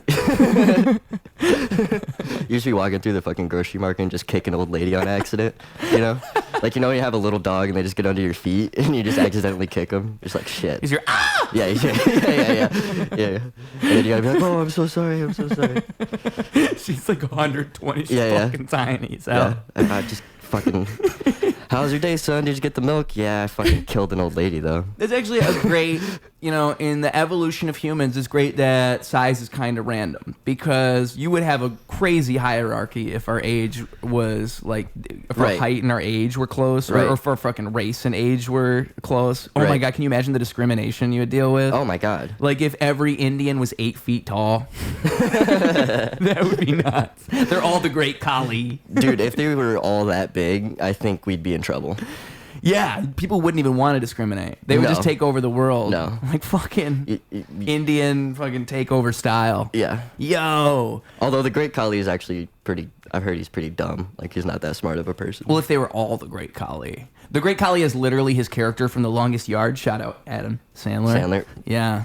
Bring it back, baby. Great movie. The Longest Yard is probably one of the first Adam Sandler movies I've ever seen. Really? Yeah, because I remember I saw that before I even watched wrestling or knew anything about wrestling, so I didn't know who the Great Khali was when I saw that movie. And I thought, oh, it's just like the monster, crazy guy character. I didn't realize it was like a wrestler, and that's Did you ever see Steve Carell's Get Smart? Yeah, but I was young. Why? Is there like a cameo in it or something? Great Khali played the fucking bad guy. Oh, no way! Yeah. I didn't know that. Yeah. He was the one who was like on the roof, you know, and then Steve Carell was just like, I know about your family, and your wife's a bitch, and blah blah blah blah blah. And he starts crying, and then he gives Steve Carell like a big hug, and he goes, "Her sister's such a bitch." Get Smart is a fun movie. Great movie. That's a fun movie. That's a great movie. Mm-hmm. I think another movie that did the same kind of thing, like bringing an old genre comedy back, would be 21 Jump Street. I think they did the same kind of thing. Yeah. What else did that? MacGruber was kind of like that, but that was like based on an SNL skit, so I don't know if it counts. But like bringing a fun genre back, like especially like a parody thing from the 70s and 80s, that's always fun. They tried to do it with Baywatch, but they fucked it up. They tried. See, you never, when they do it right, it's very fun. If you can do it right, it's great. Especially with comedy movies. Like if you're bringing back a fun old for comedy movies. Another one they fucked up, Vacation. They fucked that up hard. Oh, I forgot they did a new Ed Vacation Helms, movie. Yep, Ed Helms was the kid grown up. Really? Yep. And I think they even got, I'm blanking on what's the guy's name, the actor from the original movies? Chevy Chase? Yeah, they got him back for the old remake. He's a little crazy now. Oh yeah. Yeah, he's a wild card now. Oh, the stories with you ever watched the show Community or no? No. He was part of that show. So he's on the first 4 seasons, I want to say, and then he randomly like leaves the show out of nowhere because of all the shit that was going on like behind the scenes. Like he was just creating problems basically type of thing. Yeah. But they made it through 4 seasons with him. And then, they just kind of write his character up. But that was how I learned about the Chronicles of Chevy Chase. Just like, I think he had, and it's funny because what's funny about the show is it's like a tongue-in-cheek kind of show where they're playing to the audience a lot of times. So they're playing to the audience's intelligence that we all know Chevy Chase is known for pratfalls. And also, he's known for not getting along with people. So in the show, he doesn't get along with everybody else. So that's fun. Like, it's just being self-aware of the fact that Chevy Chase doesn't get along with people notoriously. Right. They definitely recognize it, and they're just kind of... Well, he must know. He's got to know. He's got to know he's not liked by people for sure. You know, but there's definitely people out there that still kiss his ass. Well, there was the Saturday Night movie that came out. Oh yeah, I saw that. Yeah. I didn't watch the movie, but I saw clips, and the guy who played him did a really good job. Yeah, he did. Yeah. He actually looked like him a lot too, and again, they played into it of him not getting along, and him not wanting to do the script the way it's supposed to be, and him wanting to quit, and him saying, "I need this." Yeah, fucking what's the name of the movie? Is this it's called Saturday Night? Yeah, Saturday Night. Yeah. And the whole idea with that movie is it's all one night, which is cool. I kind of like Saturday Night Live. It's all one night. I wish they showed the actual, like, I wish they did their own first episode, because they like, the movie ends when the show starts. You know what I mean? And you wish they would have did the show, like, showed the show. How long is the movie? An hour and a half? Like a regular movie? Yeah. Because, yeah, it's probably one of those... I didn't know this until I read a book about screenwriting. If you're going to try to write a script, the whole thing has to be Act 1, Act 2, Act 3. It's so by the book. You don't... It's like probably like comedy. Yeah. When you're an outsider looking in, you don't realize it. But it's so based on this template. True. It's probably one of those things where you probably can't fit in... Like, based on the story they're telling, like, if it's the chaos of the first night of Saturday Night Live, how do you then show the episode? Maybe during the credits. Maybe what you could have done is while the credits are rolling, and then show them recreate a bunch of scenes. From the first episode. Or just show some of the scenes from the original first episode. You know, one or the other. That'd be cool. Yeah. Like, that would be the way to do it. Like, you know how they do in some war movies? At the end of the movie, they just kind of show, like, pictures of the people that actually died. Like the actual soldiers. That was Mel Gibson. Yeah. You know how you just saw Tom Hanks? This guy died, and that was him. Right. Or like Lone Survivor and Mark Wahlberg. Yeah. Fucking Yeah. See, I don't know, because every one of those movies, it's like, how real is it? That's what I'm always thinking. True. I just, again, with the way I just laid out movie scripts, it's like, oh, it's a hero's journey. Right. Okay, but this guy is also like a mass murderer, like American Sniper. That movie got a big criticism for that. It did. Yeah, it's a sweet movie about a guy who loves his family, but also he did shoot like children and stuff. Yeah. You know? Stuff that you probably wouldn't do. Well, the child was holding an RPG, so. Yeah, he was holding an RPG, and come on, if a child's holding an RPG and you're getting paid, wouldn't you shoot the child? If someone's paying you a lot of money and America's riding on it, I don't know what it would take me. You don't think the Germans fucking did this? The Germans had fucking the Hitler Youth, dude. They sent kids to war. They sent 13-year-olds to war. You know what I mean? Yeah. Like, gave them guns and uniforms and everything. Yeah, you got to do it. You got to shoot them. Got to shoot them. Yeah, you got to shoot them. It's you or them. They're shooting you. Yeah. But it's also fucked up because they're just a kid and they don't know what the fuck they're doing. Well, they're just doing what adults are telling them to do. Well, and that's like the shady gray area of the whole thing. Because, like, obviously it's bad to kill anyone, especially kids, but that's the whole reason they're fucking using them. It's the most evil thing you could possibly do. Exactly. Is use a kid. Yep. So that way, no one, you hold this horrible high ground. Yeah. The psyche of the adult. It's a mentalist trick. The mentalist trick, 100%. They'll use kids. They'll never, ever be able to say anything. Because imagine, you're looking down a fucking scope, right? And you're waiting for an adult. You're waiting for a grown-ass man. And then a fucking little kid walks out. Like, you hesitate. You're like, what the fuck? That's what they want. And he is holding the package. Right. Yeah. Damn, bro. It's wild. War is fucking crazy. War is crazy. Because I think the thing about war is you don't know anything about it truly. I can't know. Like, unless you're there in it. And I think it's kind of like the thought experiment of, like, put yourself in any time in history. You're not you anymore. Now you're somebody else. Like, how do you even make decisions? Like, the context you're making decisions is so different. And like we were saying before, it's always the end of the world. So let's say it's like 1940s, the world is ending, and it's World War II. Your decisions that you're going to make are a lot different. Like, that's how I think German people end up going along with a lot of that shit. Right. Because they just don't know what the fuck to do. It's like, holy shit, this guy's fucking crazy. Right. But how else? And then everybody just kind of forgets. Like, the World War II ends, and the Germans are just all fucked up forever now because they had to deal with that. Well, mass propaganda, too. Like, you get all people hating a certain group of people. You know what I mean? Yeah. So, shit you got to watch out for. Yeah, dude. Fucking the propaganda of World War II is the GOAT propaganda. Still great art style. Soviet art style is dope as hell. Like, the way they were doing shit, pretty dope. Only person coming close with their propaganda, North Korea. Their propaganda is pretty dope good, as well. Pretty good. When I watch a North Korea propaganda video, and it's just kind of hypes you up, doesn't it? Yeah, it's like a sweet little, like, bedtime song, and it's a nuke going over North America. Yeah. It's like, God bless Kim Jong-un. God bless him, dude. I'm like, yo, this is great. This is sweet. And I like it. It's hype stuff. Yeah, I can see why if I was a basketball player, I would go visit. Yeah. If you're a basketball player with fucking cheetah print haircut, fucking. Ric Flair went. So a bunch of guys from like the WWF went. Now what it is they go to Saudi Arabia because they get a bunch of money from there. But wouldn't that be funny if like North Korea just paid WWE a bunch of money and they just went to North Korea? That would be so nuts. Yeah. Like, yo, for once a year, For one time a year, we're going to have a pay-per-view in North Korea. It's going to be super exclusive. Right. A couple wrestlers don't come back. He just doesn't want his people to know anything of the outside world, really. Well, that's why it's surprising Ric Flair went. Right. Like even like the basketball game, I think when I heard it being described, it's like it wasn't even a competitive basketball game. It was like at a certain point, they weren't even playing for points. They were all just playing the game. Mm-hmm. Like the way they don't even fully, I don't know, but they also must be really smart because they are really good at certain things. Like, because they're probably tortured into doing so. Maybe that's all a trick, a mentalist mind trick, because like it's like in that scene from The Dictator where James Franco's walking through the store and he realizes all the fruits are fake. That's probably like North Korea in a nutshell. The interview, yeah, the interview.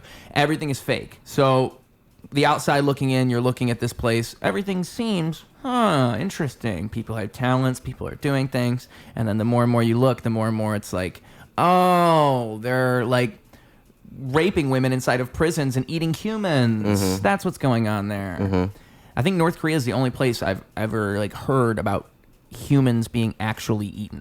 I've heard about that in North Korea. North Korea, whatever you think North Korea is, it's like 10 times worse. Probably 10 times worse than you actually. Dude, I'll go on like Google Maps and just like look at North Korea and I'll just like zoom in on a random spot and there's just like a little camp in like the middle of the hills and shit. Oh, you can just see it? Oh, yeah. That's interesting because for some reason I assumed like they would just be like fuzzy in some spaces. It's fuzzy. It's not clear image, but it's like you can see houses and shit. Yeah, because that's one of those things where... Or work camps, whatever the fuck it is. I know on YouTube there's leaked videos of these places in North Korea because you never see it. It's the presentation. You never see the ghetto of North Korea. Right. You don't know what it looks like. Right. But it's the fucking worst ghetto you've ever seen. Right. It's third world times 2. That's third world squared. Yeah. Not only is it a third world, but like there's an evil man forcing them into the situation. Right.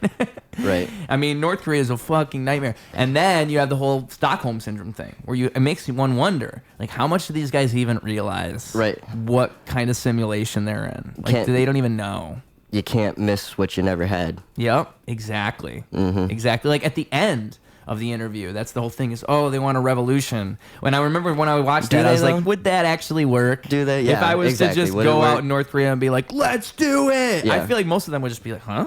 Yeah. They'd be like, no, fuck that. Yeah, no. Where's our supreme leader? We need to talk to him. Right. Who the fuck are you? Right. He's literally their god. Like he is their god. That's who they pray to. And even if he's not, he is. Like even if they don't fully believe it, you would still commit to that. It's like a hypnosis. It's the same thing where it's like you're gonna convince yourself of that because that's reality. Mm-hmm. That is survival. Mm-hmm. That's what your life is since the day you were born. Right. It's always been that. So even if there's this sneaking suspicion and you've heard these things about like people have movies from other countries and they die for these movies and people have seen content that they're not supposed to see. Oh, well then there must be all this other stuff.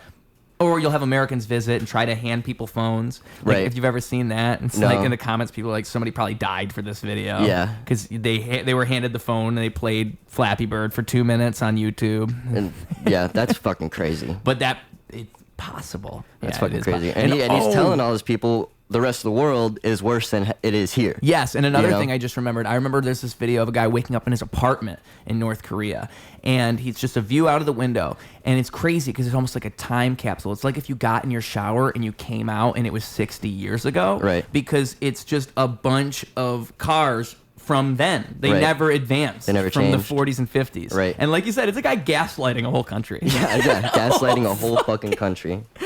Oh my God.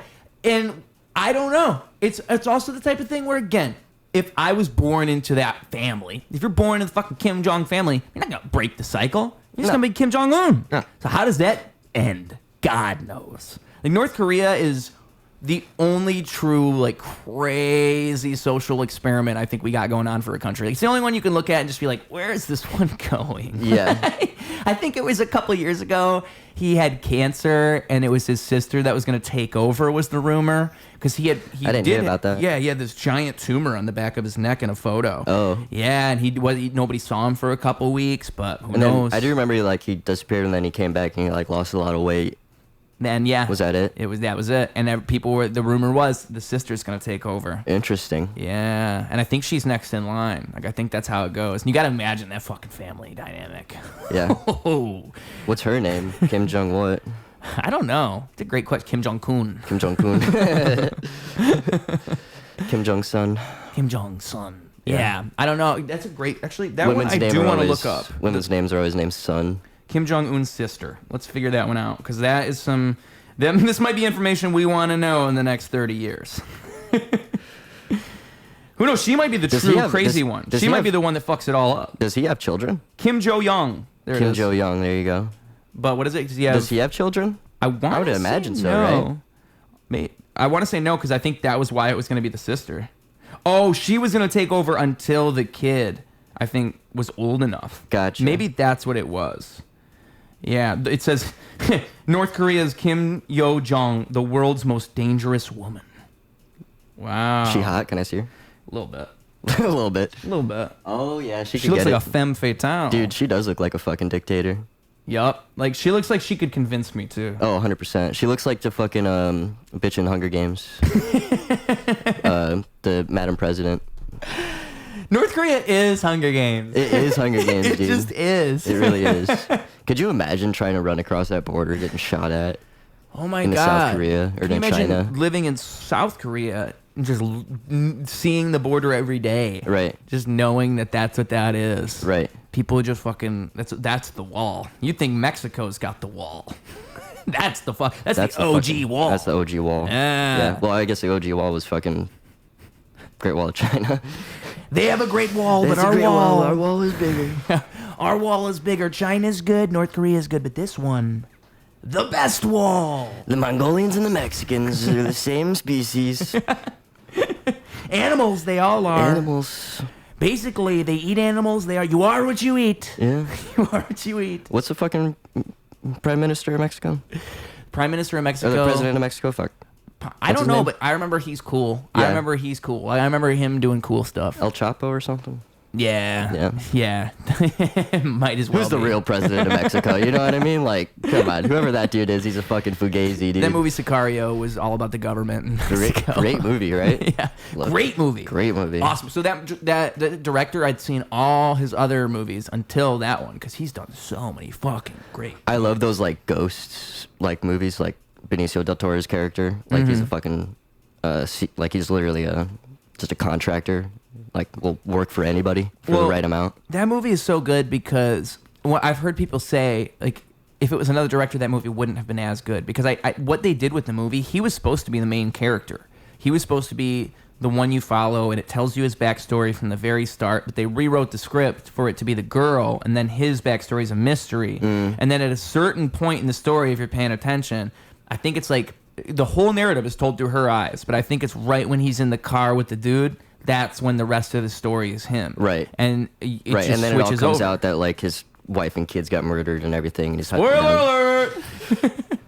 You know. Yeah, there it is. That movie's so good, though. Great movie. That movie's so good. Well, and even if you know that, it's not that big of a deal because it makes the movie better. Right. Like, because the whole movie is teasing it the whole time. Right. And I think a good twist should be that. It should be properly teasing it to where if I watch this movie a second time, I'm rewarded for knowing this. And that was the thing with the whole thing with when you're introduced to his character, he's dreaming.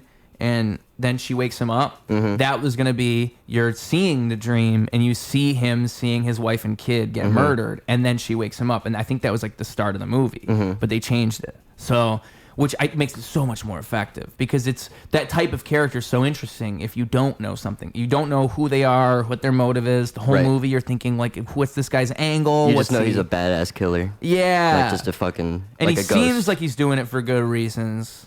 But you're not sure. Like, he seems like he seems like he's a good guy, but he's definitely doing bad shit. Yeah. You know, like he's playing both teams. And that's probably most of that world. Right. What's so interesting about that movie is it kind of humanizes that if you were the government or some agency fighting this, and these people are the most evil, reprehensible people. They'll just fucking do anything. They'll hang bodies in the middle of the street.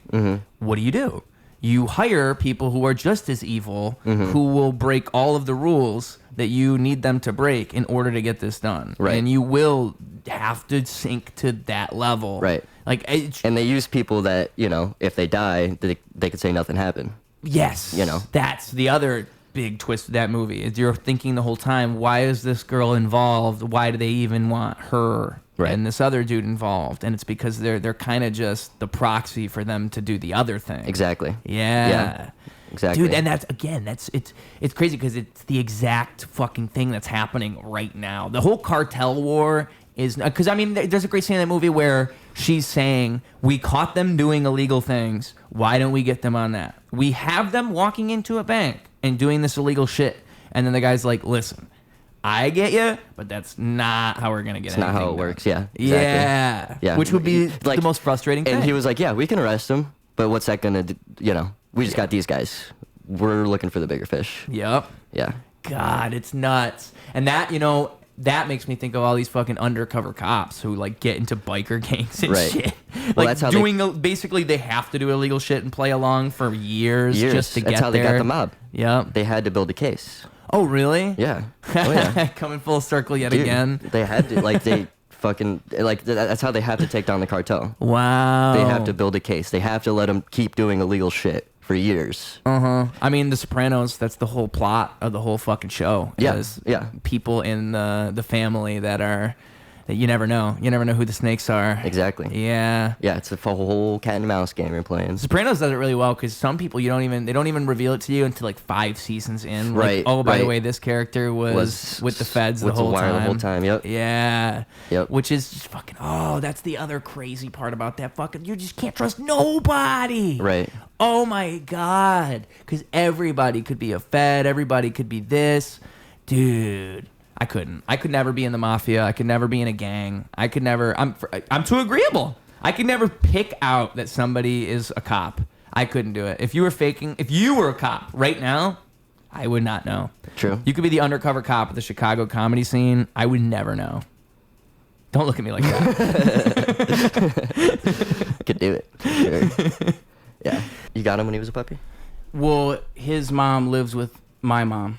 Oscar's mom lives with my mom. So whenever I go and visit there, he visits his mother and his family. Do they recognize each other? Oh yeah. He knows his mother. He's had sex with his mom before.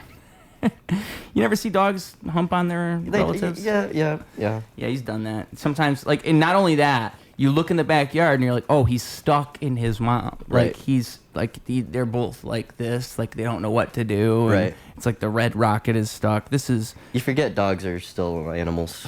Oh yeah. You know how you know is when you're at the park and the dogs, you're trying to like casually greet this person. The dogs are trying to hump each other. Mm-hmm. It's like that's their way of, because it's so animalistic. It's like that's just their instinct. You can't blame them. They're trying to show the other dog, yo, I'm alpha. Right. No, I'm the alpha. Right. It really is kind of like an alpha beta mentality with dogs. You know why dogs sniff each other's butts? I would imagine recognition. It's because they can. No. No. Oh, that's not the joke. The joke is, do you know why they lick their balls? It's because they can. Oh, there you go. See, now that's true. Now, yeah, that's totally true. Because I was just, as soon as you said that, I imagined myself in such a position.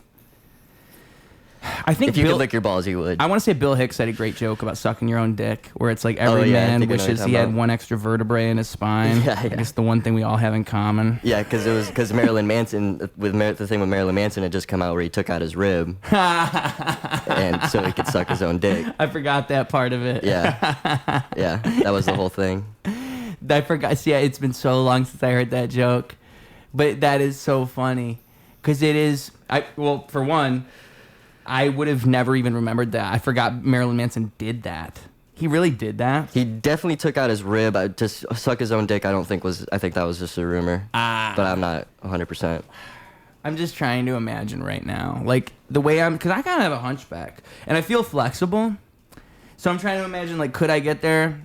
But I don't think so. I think if you really tried, probably could get to the tip. I'll get back to you. Get back to me on it. Have you ever tried before?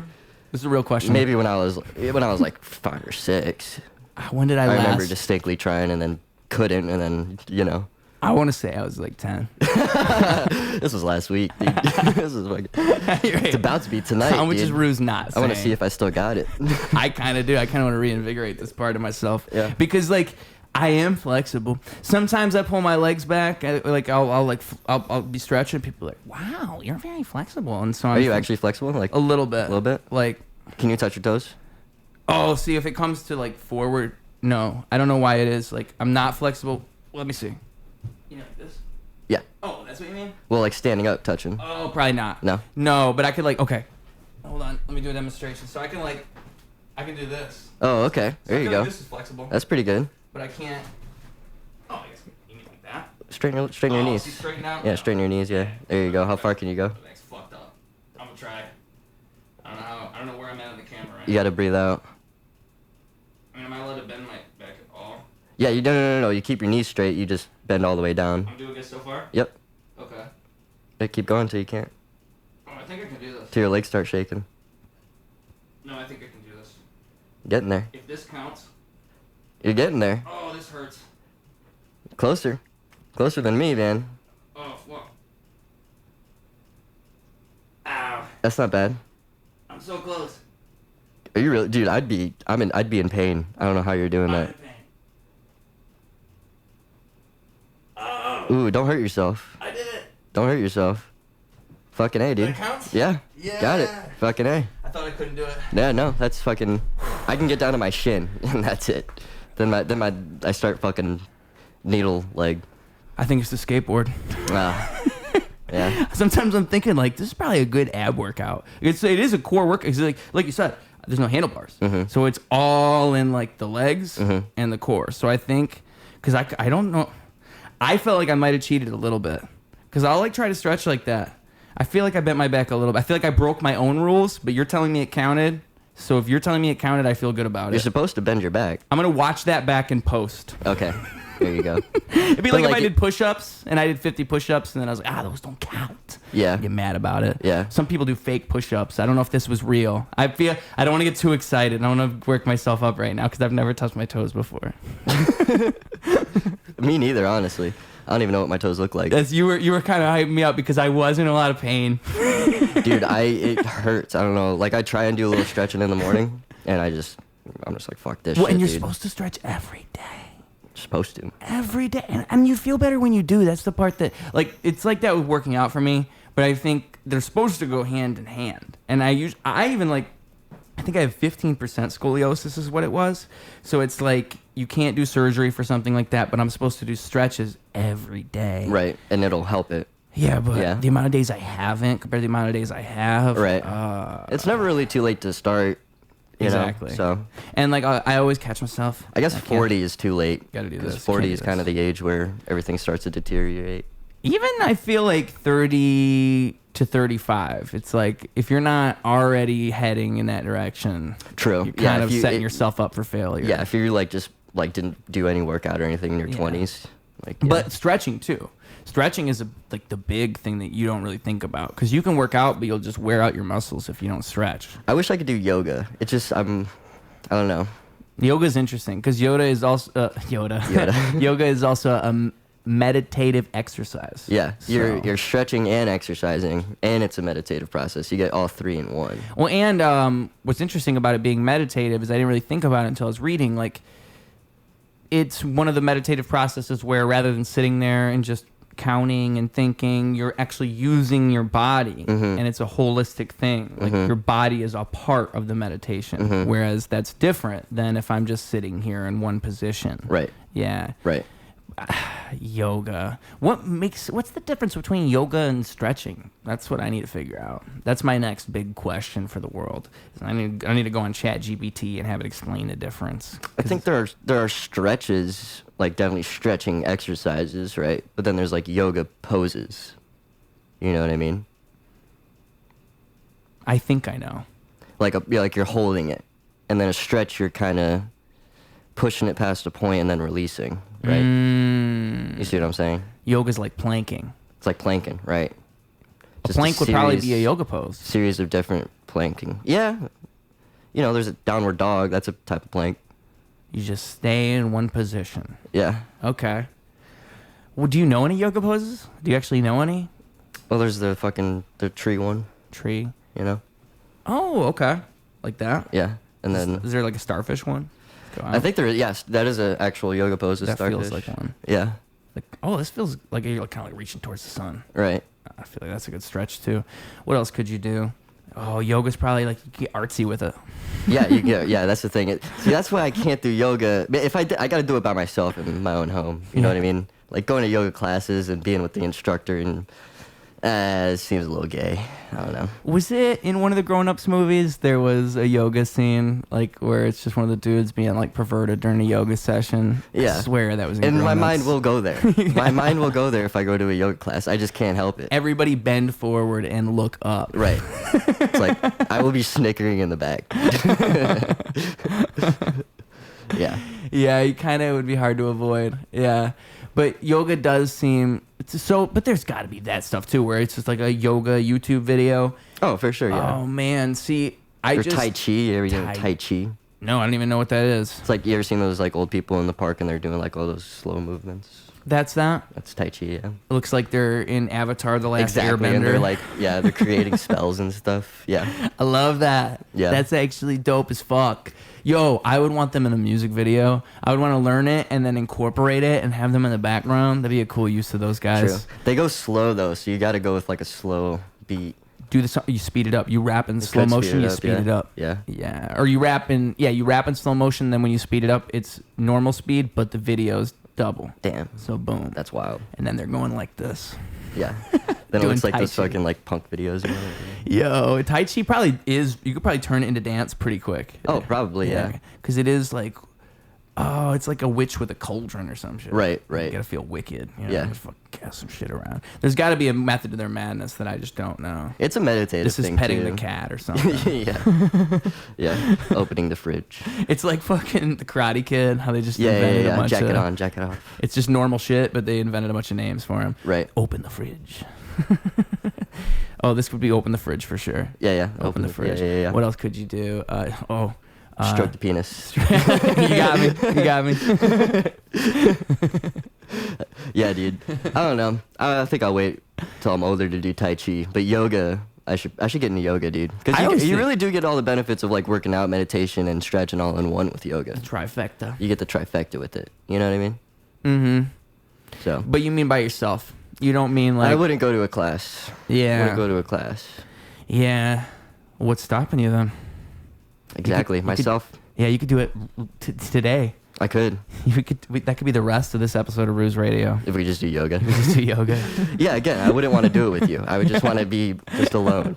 And then once I would watch a video and then learn some poses and stuff, then I wouldn't watch it anymore. Would you be watching one of those videos where it's like, okay, today we are feeling so good, so energized, and I just want you to be the butterfly that you know you are. Yeah, I'd shoot myself. We're going to open our wings on 3. 1, 2, 3. Ah-ooh. That's what would turn me off. I think that's like all the instructional videos. I know, dude. It sucks. I'll find somebody that knows.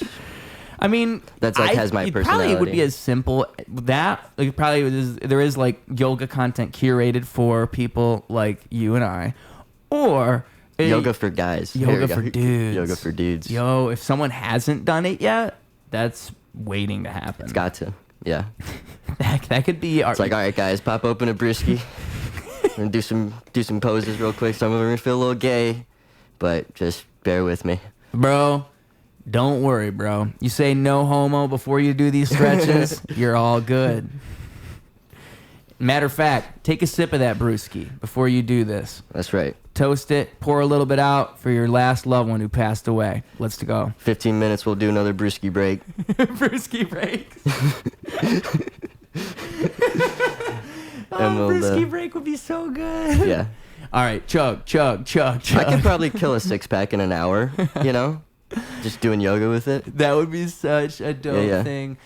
Honestly, I think people would like that. You could probably get dudes to do yoga if you formatted it like that. 100%. Yeah. Like you gave them a fun thing to go along with. And at the end, we all smoke a blunt.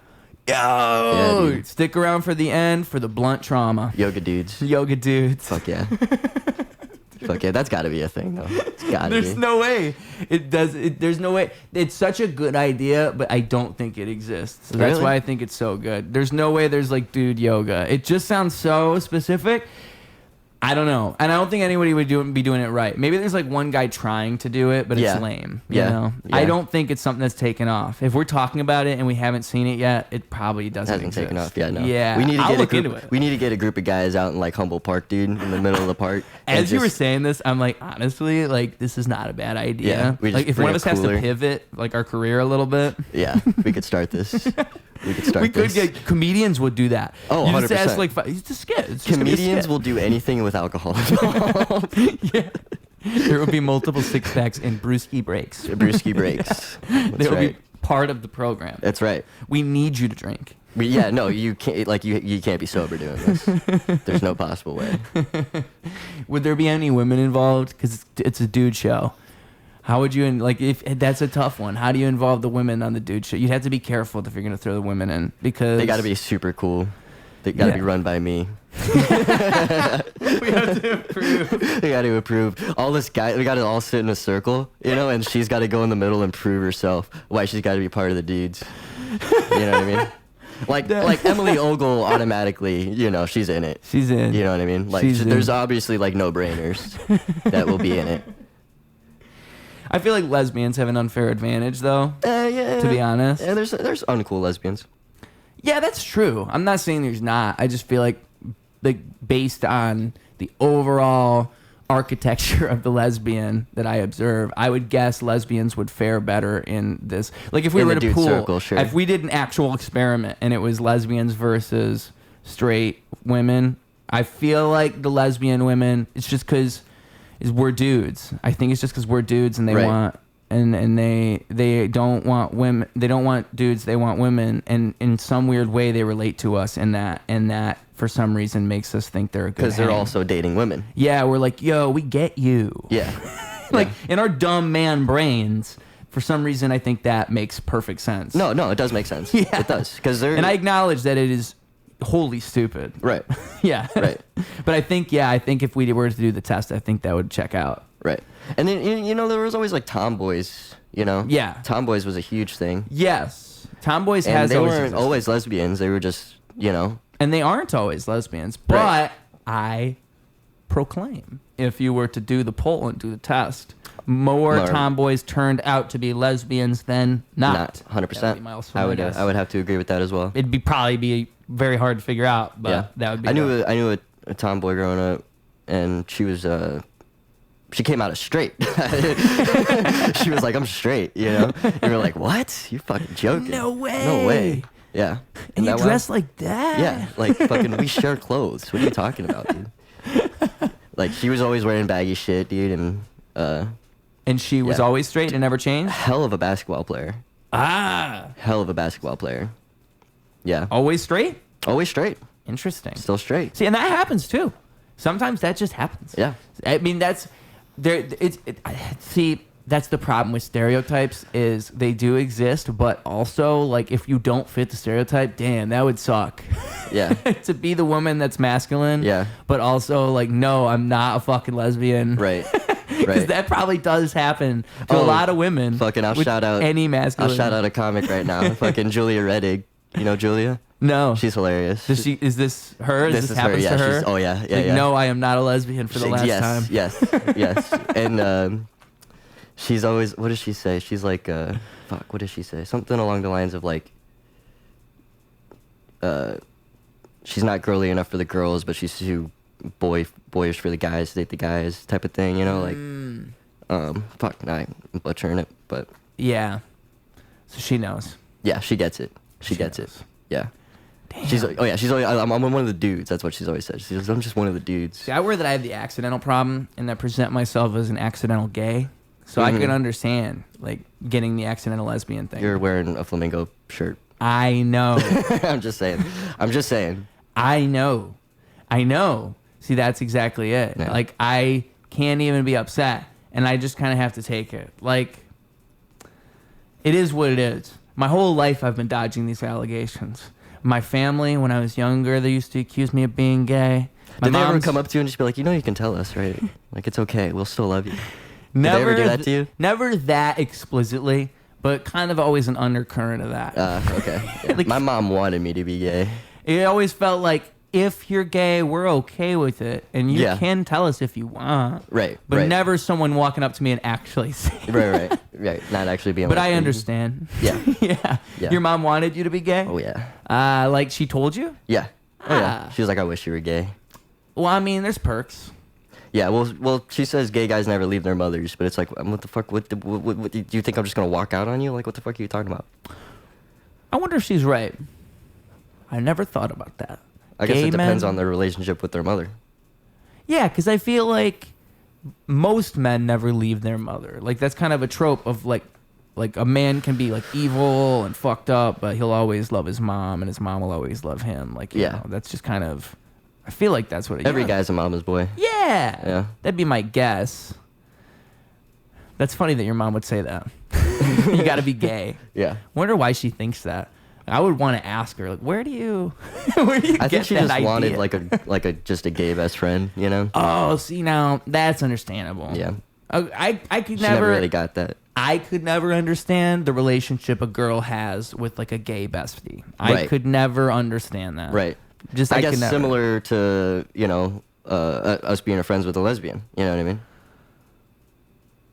Wow.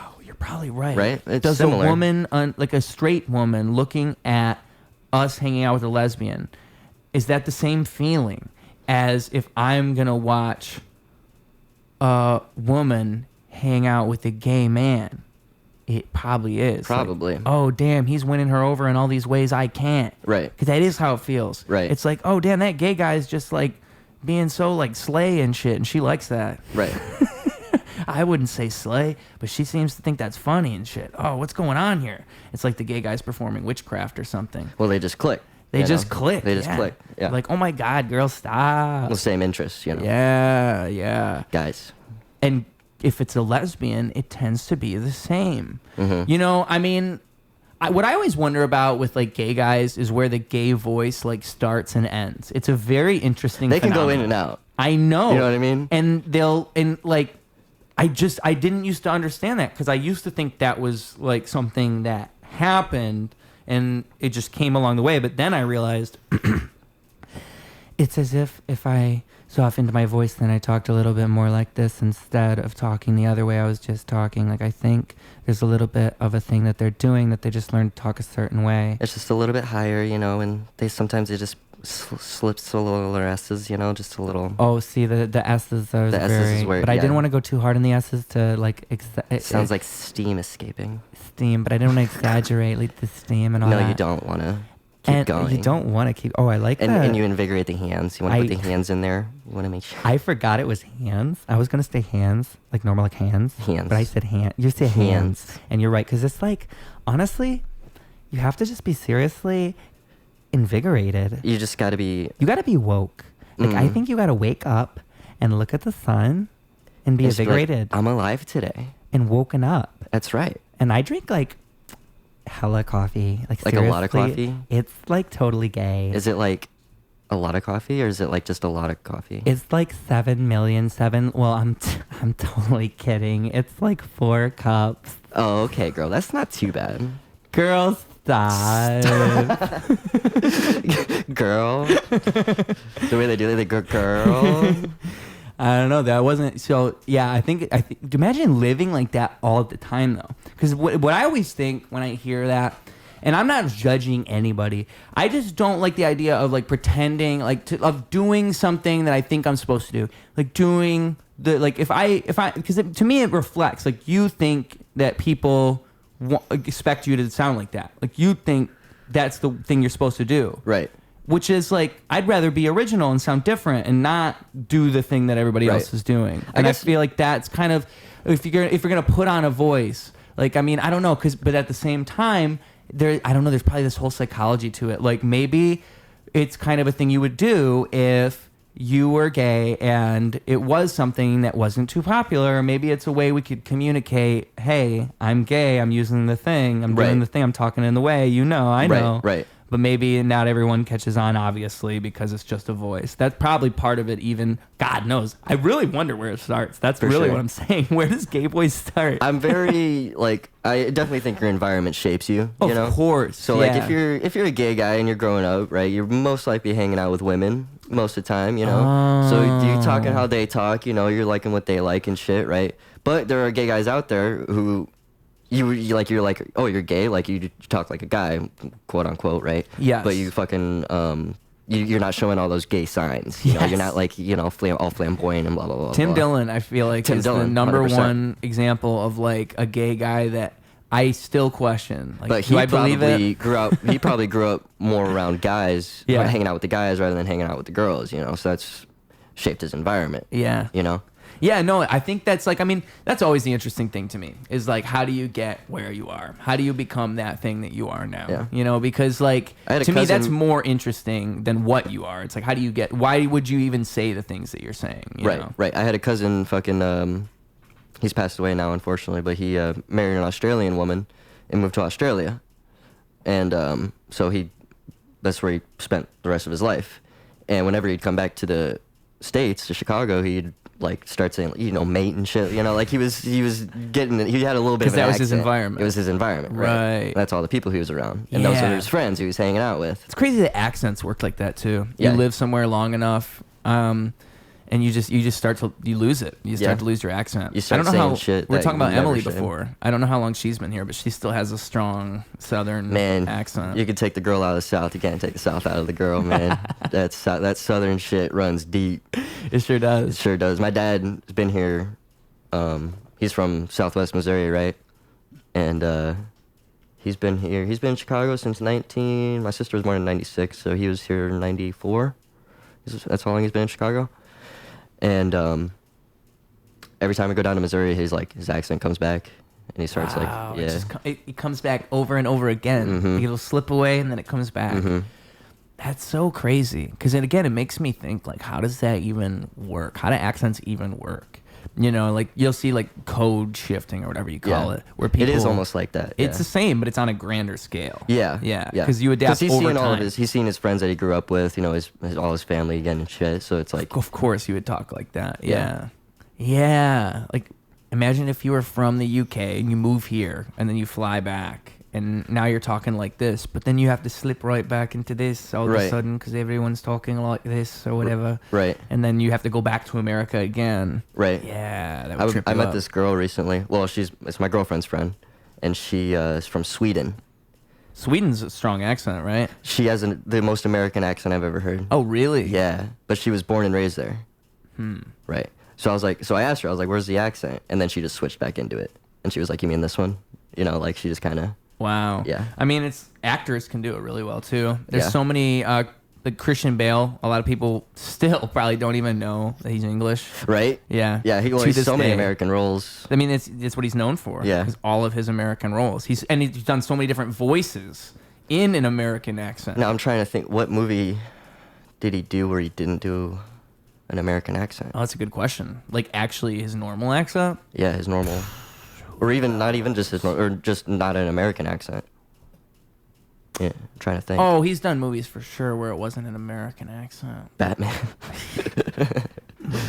Where is she? Fuck, dude, I'm trying to think. I don't know. There's what's that one fucking movie he did in the '90s before American Psycho? Shit. Inferno? No, not Inferno. I'm not gonna remember. Fuck me. That's Equilibrium? No. Maybe? No. Yeah, fuck. There was a movie, though, where he did... there has to be, right? Man, I don't know, dude. Maybe early in his career. It would probably be early in his career. Like, if it's in the 90s, that would make sense. Because he probably got some big English role, and then, boom, it just takes off from there. Right. I mean, Hollywood's always been in America anyway. That's true. That's probably what it was. Gary Oldman moved over. is a good fucking... Oh, he's another one. He's just such a good actor. Yeah. Oh, who else? The dude, just like Gary Oldman, Daniel Day-Lewis. Both of them are fantastic. Both of them, like, you don't even know their voice based on their roles. You couldn't even tell someone what they actually sound like. If you've seen them in 10 different movies, You still wouldn't know what the actual actor sounds like. Emily Blunt's British. Oh, really? Yeah. No way. Yeah, she's really? she's got a British accent. What? Yeah, dude. That one I did not know. Yeah. That one I really didn't know. There you go. Emily Blunt, really? Emily, yeah, dude. What? Because she's been in like so many American comedies and shit too. Yeah. Like she's been around for so long. Mm-hmm. Wow, I would have never guessed. We were just talking about Sicario. Oh. Yeah, that made me think. I was thinking Emily Blunt's somebody else.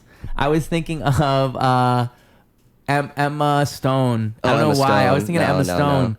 My brain had mixed up the two. I was thinking Easy A, Emma Stone. Emily Blunt, though, I did know she was British, but only because when I watched Edge of Tomorrow, that was the first notable movie I think I saw her in.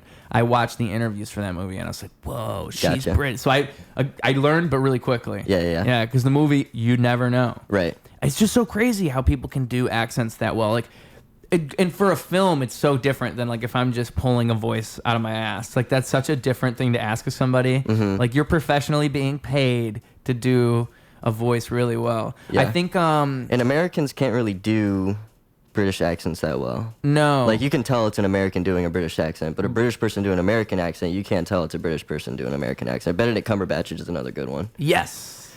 Doctor Strange. Another good one. Yeah. Yeah, because they're able to like I don't know. That's a good question. I wonder why it's easier because maybe it's because maybe it's because American comes next. Maybe it's only because we moved from there to here and we adapted this from the Indians. Yeah, maybe that's what it is. True. Yeah, maybe we're the British people trying to speak the Indian. Right. No, they got the original template. Yeah. That actually would make sense. That actually does make sense. Yeah, no, they already know. Fucking, what was I gonna say? Shit. Fuck. God damn it. It was something we were talking about. The Americans. Accents? Yeah. Oh, yeah, Southern accents. I feel like Southern accents, like the plain American accent, you know? Oh, yeah. It's like, so different. It's easy, you know, for them to do, but like Southern accents, I feel like is a lot You know harder. what I think is funny is we call it plain. Like you think about it as like a basic accent, but to someone else it sounds foreign. Like my voice sounds completely boring and normal and plain to me. But I know I feel like it sounds like you have like a normal American accent. Yeah. But what does it even mean? Like if someone from the UK, they probably wouldn't call it like a plain normal accent. They'd probably call it something else, like a Midwestern accent or something. They'd have they would geography it. It wouldn't just be plain to them. Have you met someone with like a thick Midwestern accent? Yeah, Midwestern. Because it is, I think that if I had to guess, that's how I talk, is Midwestern, definitely Midwestern. Yeah, for sure. Yeah, but it's hard to tell. Right. It's hard to tell. Right. To me, it sounds normal. But the Chicago accent, that's kind of dying out too. Like, you don't really hear the Chicago accent anymore. You don't? No. And then that is maybe like the 20s Mafia. Maybe they hyped it up a little bit with the way they're talking. Maybe they hyped it up a little bit. Yeah, true. Maybe but although my aunt's boyfriend Mike, he's got a good Chicago New York still accent. has it. No, New York is still pretty. They put it on, dude. They put it on. You ever heard James talk, dude? No. James Najjar talking about New York. Oh yeah. Like he fucking puts that shit on. Yeah, New York. Yeah. New York. Yeah, that's the other thing too. When I visited New York, like the different accents between there and here, like their O's are like they really pronounce their O's, like New York, you know. Or like when at the train station they were like New York police officer, you know what I mean? Officer, right? Okay. And they're but our O's are like A's here. Yeah. Like, you know what I mean? Yeah. Like police officer, you know what I mean? Okay. Who's the girl from King of Queens? She was a Scientologist. Leah Remini? Yeah, she's got a very thick New York accent. She's got a thick one, yeah. Yeah, like you just hear her talk and you're like, damn, like that is like pure New York. Yeah. Joey Diaz. Yes, yeah. Yeah. Yeah, because I mean... You had Dimitri Venis on here yet? Yeah. He's a very, he's not even from New York. I thought he was from here. Is he? I think he's from here. He moved from New York, I think. Oh yeah, I think he moved from New York, but he's originally from Chicago. I don't know where he stared, like where he was born. Oh right, because he knew Nikki B. He told me that him and Nikki B grew up and they went to the same high school. Right. So he's from here originally. Yeah. I gotta talk to him again. Shit. We have to figure this out. I'll see him later. We're gonna figure out stop doing the voice. Stop doing the voice and tell me the fucking truth. Yeah. Dude, he drives like a cool car, like a Dodge Challenger or some shit, like a really cool muscle car. I've seen it, You know what I'm talking about? And he was gonna take a couple comics to another open mic, and we walk up to his whip, you know. Yeah, he's like, yeah, but like he has. No big deal. It's no big deal. It's just a thing. He has to drive that car though. Like if he pulled up in like a Prius or some shit, you just wouldn't respect him anymore. You know what I mean? Yeah. So he has to drive a car like that. Otherwise, it's done for. Like if he pulls up in a fucking Subaru Outback, like come on, bro. Yeah. Even if he pulls up in like a pickup truck, I'd be like, what? Yeah. What are you doing? That's true. What other car could he drive?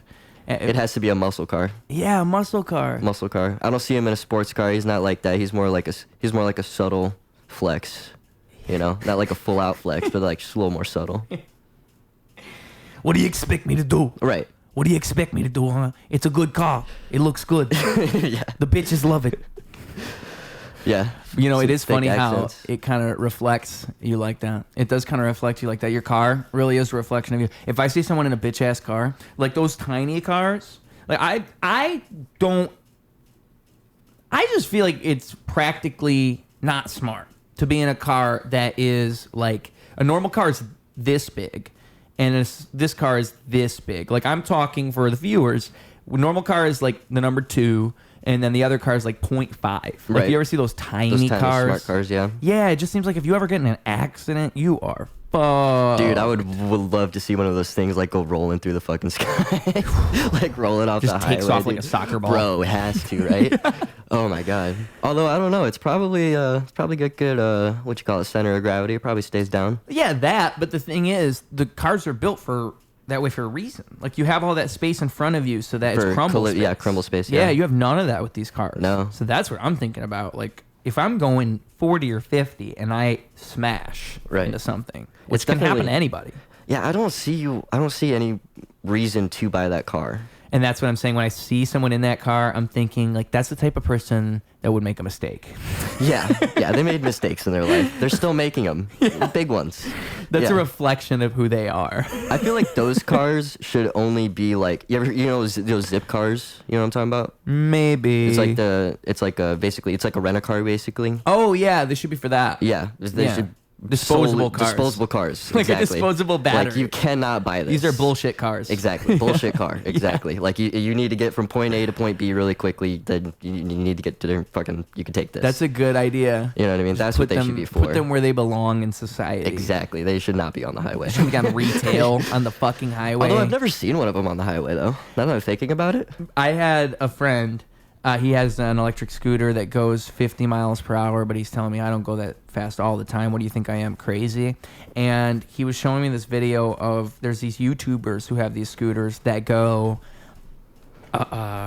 75, 80, and they're on the highway. Scooters like you can sit down on, or stand-up scooters? On scooters. Like a scooter. I actually don't know. Maybe they have a seat, but I would imagine you wouldn't want the seat. If it were me, I wouldn't want the seat. If I'm going 70 on the highway, because the seat's just going to fuck me up. I'd want a seat. I'd want like a center of balance. You know what I mean? Because like if you're on a scooter and you got one foot the other, you know, like the fucking speed wobbles. You're going that fast. Yeah, going that fast. I need a seat. Yeah, the thing is though, with the speed wobbles, you kind of have to handle them with your feet though, and your balance. And I feel like you're losing balance when you're on the seat. Like that's why, like if I'm on my skateboard and I hit a wobble, I have to kind of just. Like, it's like the same thing how I'm saying I'm good at falling. Like, you have to just kind of, like, improv your way out of the fucking... You weren't expecting to hit that thing. I learned... And then now you have to kind of swerve a little bit. Like, you can feel it's fishtailing. You're fishtailing. I learned to lean forward when you get the speed wobbles. I wonder if that's what I do. Because I don't really think about it when I do it. I think I kind of lean down. I can't lean down and in. And I just kind of, like, try to wobble it out. Because the thing is, if it wobbles too much, then you're fucked, and now you gotta hop off, and that's no good. That's never fun. Yeah, and so I feel like if you're on the seat, you're taking all that control away, because you don't have it's just your hands now. So I don't know, because that's what I'm thinking about too. Is 70 miles per hour, 2 wheels standing. That's wild. Yeah, that's exactly what I was gonna say. 2 wheels, 2 little wheels. Yeah, 2 little wheels. Fuck me, dude. Like I was thinking that with my skateboard, but the wheels are actually pretty wide.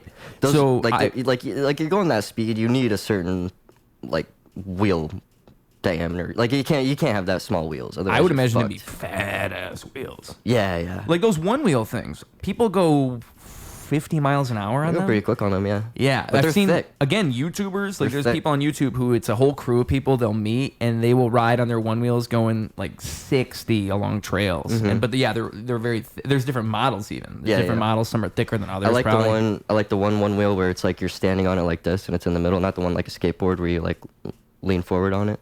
Oh, you know what I'm talking about? Yeah. You lean forward. The other one, you're standing the whole. What do you mean? What's the difference? The one wheel is like a skateboard, you know, where you're sideways, and then you lean forward and it goes forward. Oh yeah, I wouldn't want that one as much. Yeah. Right. The other one is like it's like you're in the middle of it. It's in the middle of you, and you're standing over it. You know. I've heard that those things short out sometimes, and they just stop.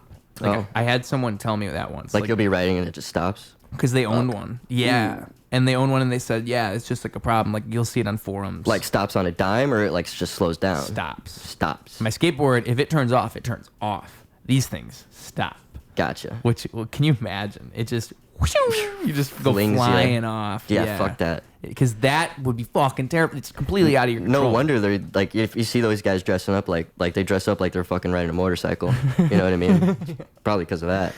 Yeah. No, wait, 100% it is. I mean, with my skateboard even, you have to ride it in the street a lot of the time because the sidewalk is just impractical at a certain point. For sure. I mean, it's just like a bike. Yeah. You shouldn't really be on the sidewalk. No. But there's not bike lanes everywhere. Luckily, this is like a bike-friendly city, so if you're on one of these things on the street, nobody really cares. Yeah. I don't even know if you could take one of these things to a non-bike-friendly city. Probably not. It would just be... Maybe one of those one wheels, but can you imagine just being in like a rural area, one wheeling around? I don't think anybody's doing it. No, Maybe. plus there's no fucking sidewalks out in the country. Oh, right. So. There's just nothing. It's not adapted. Like unless you get into the town. Once you get into the town, there's sidewalks. But they have off-road ones too, so maybe that would be fine. Maybe you could just ride it. Maybe it's not even. Maybe it doesn't matter what you're on. It just matters. Like if a sheriff pulls you over, what the fuck is that thing? You know, get that out of here. You got a license for that? Yeah, yeah. Because here it doesn't matter. Here it's treated like a bike. Right. But I imagine other places. I think in a major city you're gonna get away with a lot of shit. I think that's just kind of what's happening. Pretty much. I you mean, you could probably ride anything. I've seen people ride 2 scooters at once, like 1 foot on one scooter, 1 foot on another scooter, which is nuts. But I've seen that happen. Yeah, you see some motherfuckers ride some wild shit out in the city. I remember when I saw that. Remember when that Mario dude was coming around and he had he was literally in a go-kart. I don't remember this. No. Dude, he was dressed like Mario. It was like a go-kart Mario thing. It was fucking hilarious. He's riding around town? He's riding around the city, yeah. Oh. He went to different cities. He was in like New York, LA, Chicago, that is Austin. Dope. Yo, we spotted him. It's like fucking Bigfoot. Yeah. But yeah, he was just riding around the fucking streets, man. Was he playing music or no? No, he was stopping, getting like taking pictures of people and shit, you know, post on social media. Spider-Man type situation. Yeah. I once did see a Spider-Man dancing in Chicago, just once. Did you? Like, you know, I look you seen over. the Black Israelites yet? No, yeah. One time I was walking past them with my mom, and I was smiling because I was entertained by what they're doing. And they said, "What the fuck you smiling at?" Hey, to you? Yeah. Really? To me, or I think he said, "What the fuck you laughing at?" or something like that. Like he took offense to me smiling towards him, right. which I'm thinking is like the kinder thing to do. Like I find what they're doing to be entertaining. Like I wouldn't want to engage with them, but I found it to be entertaining. It's just one of those things of life. Like you know, it's fun. You to probably watch. didn't even realize you were smiling. Yeah, exactly. Probably. I was probably just like ha. You know, probably just laughing as a reaction. Yeah. And so then he says that, and I don't even think I responded. I think I just. Like I looked away. You don't really need to respond. They'll keep going. Exactly. they'll answer their own questions. That was my first engagement with them, though. It's such a good thing I didn't. Yeah. Because, yeah, it's a trap. I mean, the thing is, I don't fully understand the business model.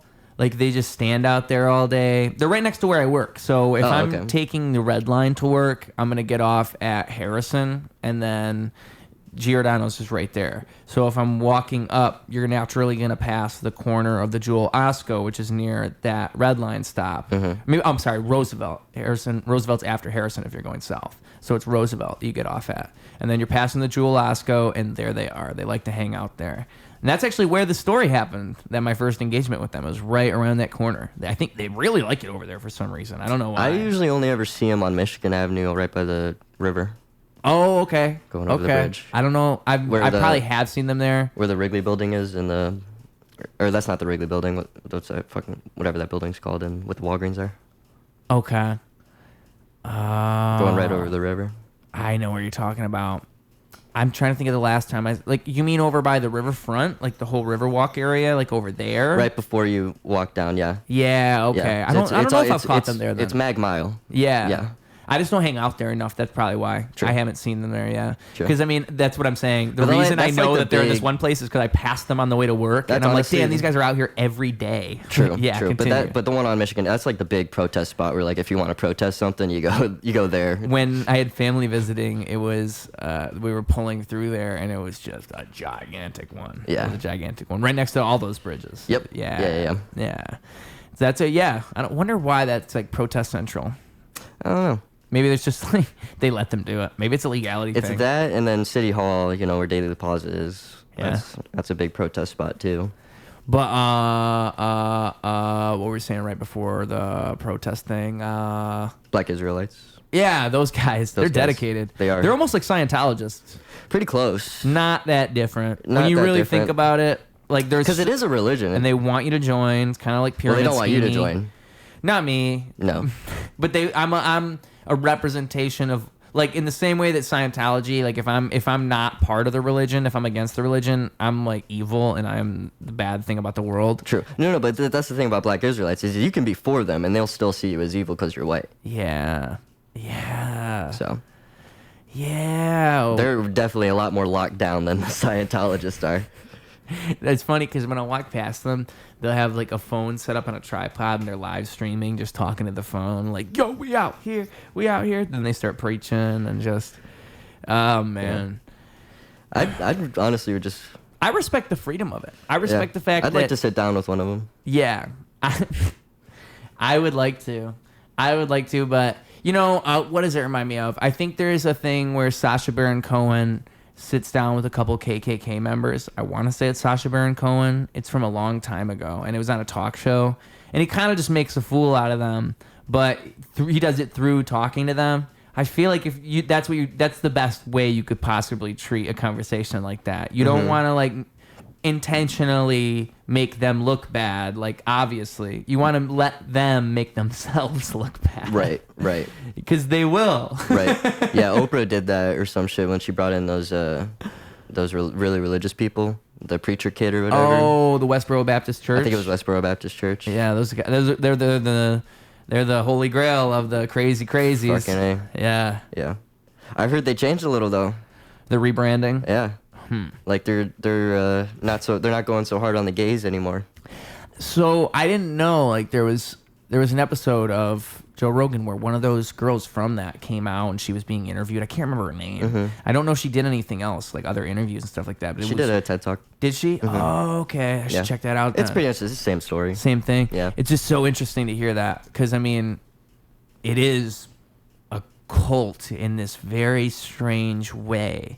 Like, the way she's describing how she would think and how she would respond to things, Right. Well, it's Bible based, but it's like they're only pick and choosing certain things in the Bible. And only when you get older and you start to see the hypocrisy on it. Right. And then interpreting it in their own way. Yeah, right. And it's like... And then, and I feel like it reminds me of people in like the political sphere who've always been around, who just are obviously being loud and bodacious to be like that. Like, if you're going to go to a funeral and protest a military funeral, and that's what your church is known for, and you guys are always doing the most extreme thing every time, well, then at a certain point, it's not even really about the religion. It's more about you guys trying to get attention to the church, obviously. Like, you're just, it's like at that point, you guys aren't really being... not organic anymore. No.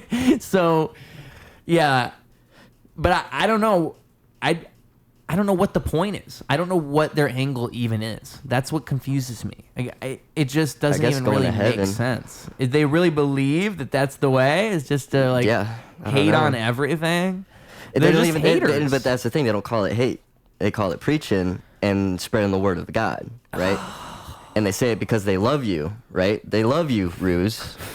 They want you to go to heaven, you faggot. Yeah. You know what I mean? Right. So it's like... Exactly. They'd be Makes zero sense. They'd be like, I know you're my gay friend, and I'm actually so happy to have a gay friend, but I just also know that you will change and God hates you. Right. That's what they'll say. You're going to go to hell right now for the decisions you're making in your life. And I still love you. I don't mind that you're going to hell. Yeah. Just you can change. That's right. Yeah. And you have potential. Yeah. That's a lot of Christians like that, though. Yeah. It's not just the Westboro. Yeah, that's the extreme of it for sure. The extreme of it. That is the extreme. I mean, I don't know. I feel like with Christians in general, is it still very popular amongst Christians to not accept gay people? Is it? I mean, because the thing is, I've always been in the Midwest, so maybe I haven't been in the South and I haven't experienced. I would say it's not popular. Mm-hmm. You know what I mean? Yeah. Definitely still happens for sure. I mean, it's odd to think that gay marriage was legalized less than 15 years ago. It was just about 10 years ago now, I want to say. 2012, 2013, somewhere around there. Which is just crazy to think about. Because now it's just kind of a no-brainer. Like, why would you not allow that? Just kind of seems like who cares? What difference does it really make? Right. But we are a Christian country. So. Yeah. Well, that's a funny thing because like to say we're a Christian country, like I don't know if we actually adhere to our Christian values if we are a Christian country. No. Like I don't know if we treat our neighbors as we would treat ourselves and all these Christian tenets. If you were to like actually observe America's behavior, I think we might have started Christian, but I think like we ventured from that path. You know, honestly, I think America in general, it kind of operates on this weird like thing where it's not exactly what it says it is. Like it's not even really a democracy as it's presented as, but that is how it started. And that was the idea. Right. But kind of like ever since it started, it's kind of just strayed away from that. And we just keep calling it the same thing. Right. Because it really isn't democratic in a lot of the ways it works, you know? So, yeah. Rome was democratic.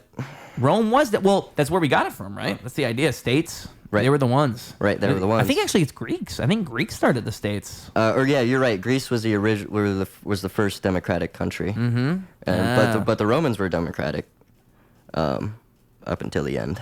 I mean, there's so much interesting stuff about the Greeks. I mean, holy shit. The Romans are super interesting, but the Greeks are the original template of almost all of our cultures. And they believed in like Zeus and shit. Yep. Like Poseidon and Hades. Well, I think, what's so interesting about mythology, there's a guy who wrote a book called The Man of a Thousand Faces. I want to say it's Joseph Campbell. And the whole thing is mythology and the story is all about, he's the one who created the idea of the hero's journey, and that's what you're reading in a mythological story like the Odyssey. Like you're hearing a story of a rebirth, and that's something that he would say is in a lot of these things. There's something about rebirth and sacrifice and coming out of something is a different thing, and that even carries into Christian tradition with Jesus dying and sacrificing and all these things. Right. So I think like what's so interesting about all of that is I think we think of it as holy shit, they believed in all this, but I don't even know if that's necessarily. I think it's just we all have a built-in need to explain, have a mythology, and there's something we can't. Like now it's UFOs. I think UFOs are the new Jesus. They're the new Jesus. They're the new alien. They're the new Zeus. Like we don't understand it. The myth of UFOs. Right. It's the same thing. And just like Christians or Catholics, I should say, like the Greek mythology, they would pray to a certain god for what they're doing. You know, like Ares, god of war or whatever. Like if they're going to war, they'd pray to this god. You know what I mean? So that god would grace them. And right. Or Aphrodite, if they wanted to meet a pretty woman, or like you were daughter of Aphrodite. I prayed. Well, you know what else is so interesting? And the Catholics do saints. It was so. What they do, they do saints. Catholics pray to saints for certain things. Yeah. You see what I'm saying? Yeah, it's the same kind of. Yeah, you have. And like just the whole Pope thing. like just having a pope at all, like needing a supreme leader within your Catholic, right, your Christian Catholic community. You know what my dad said? It's just kind of like odd. My dad said this is the first pope he could actually understand because he speaks English, you know. I was like, yeah, I was gonna say sense. Too.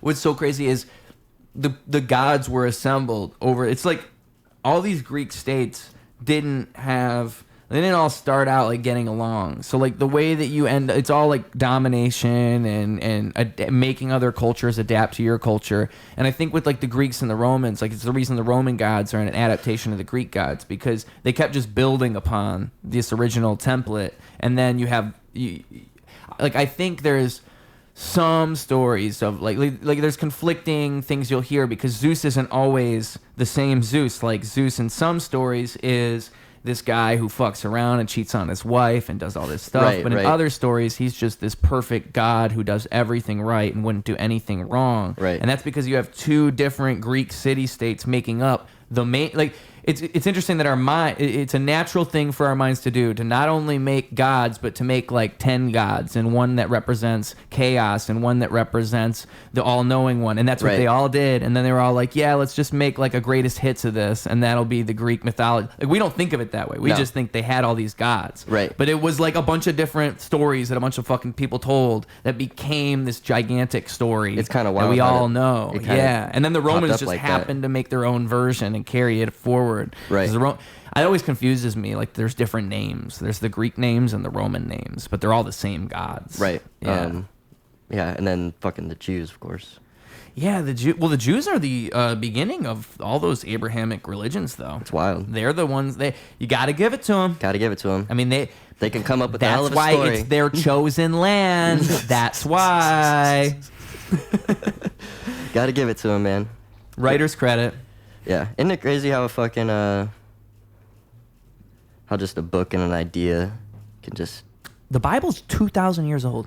Yeah. That's really weird to think about. Yeah. As humans, we are generations upon generations upon generations upon...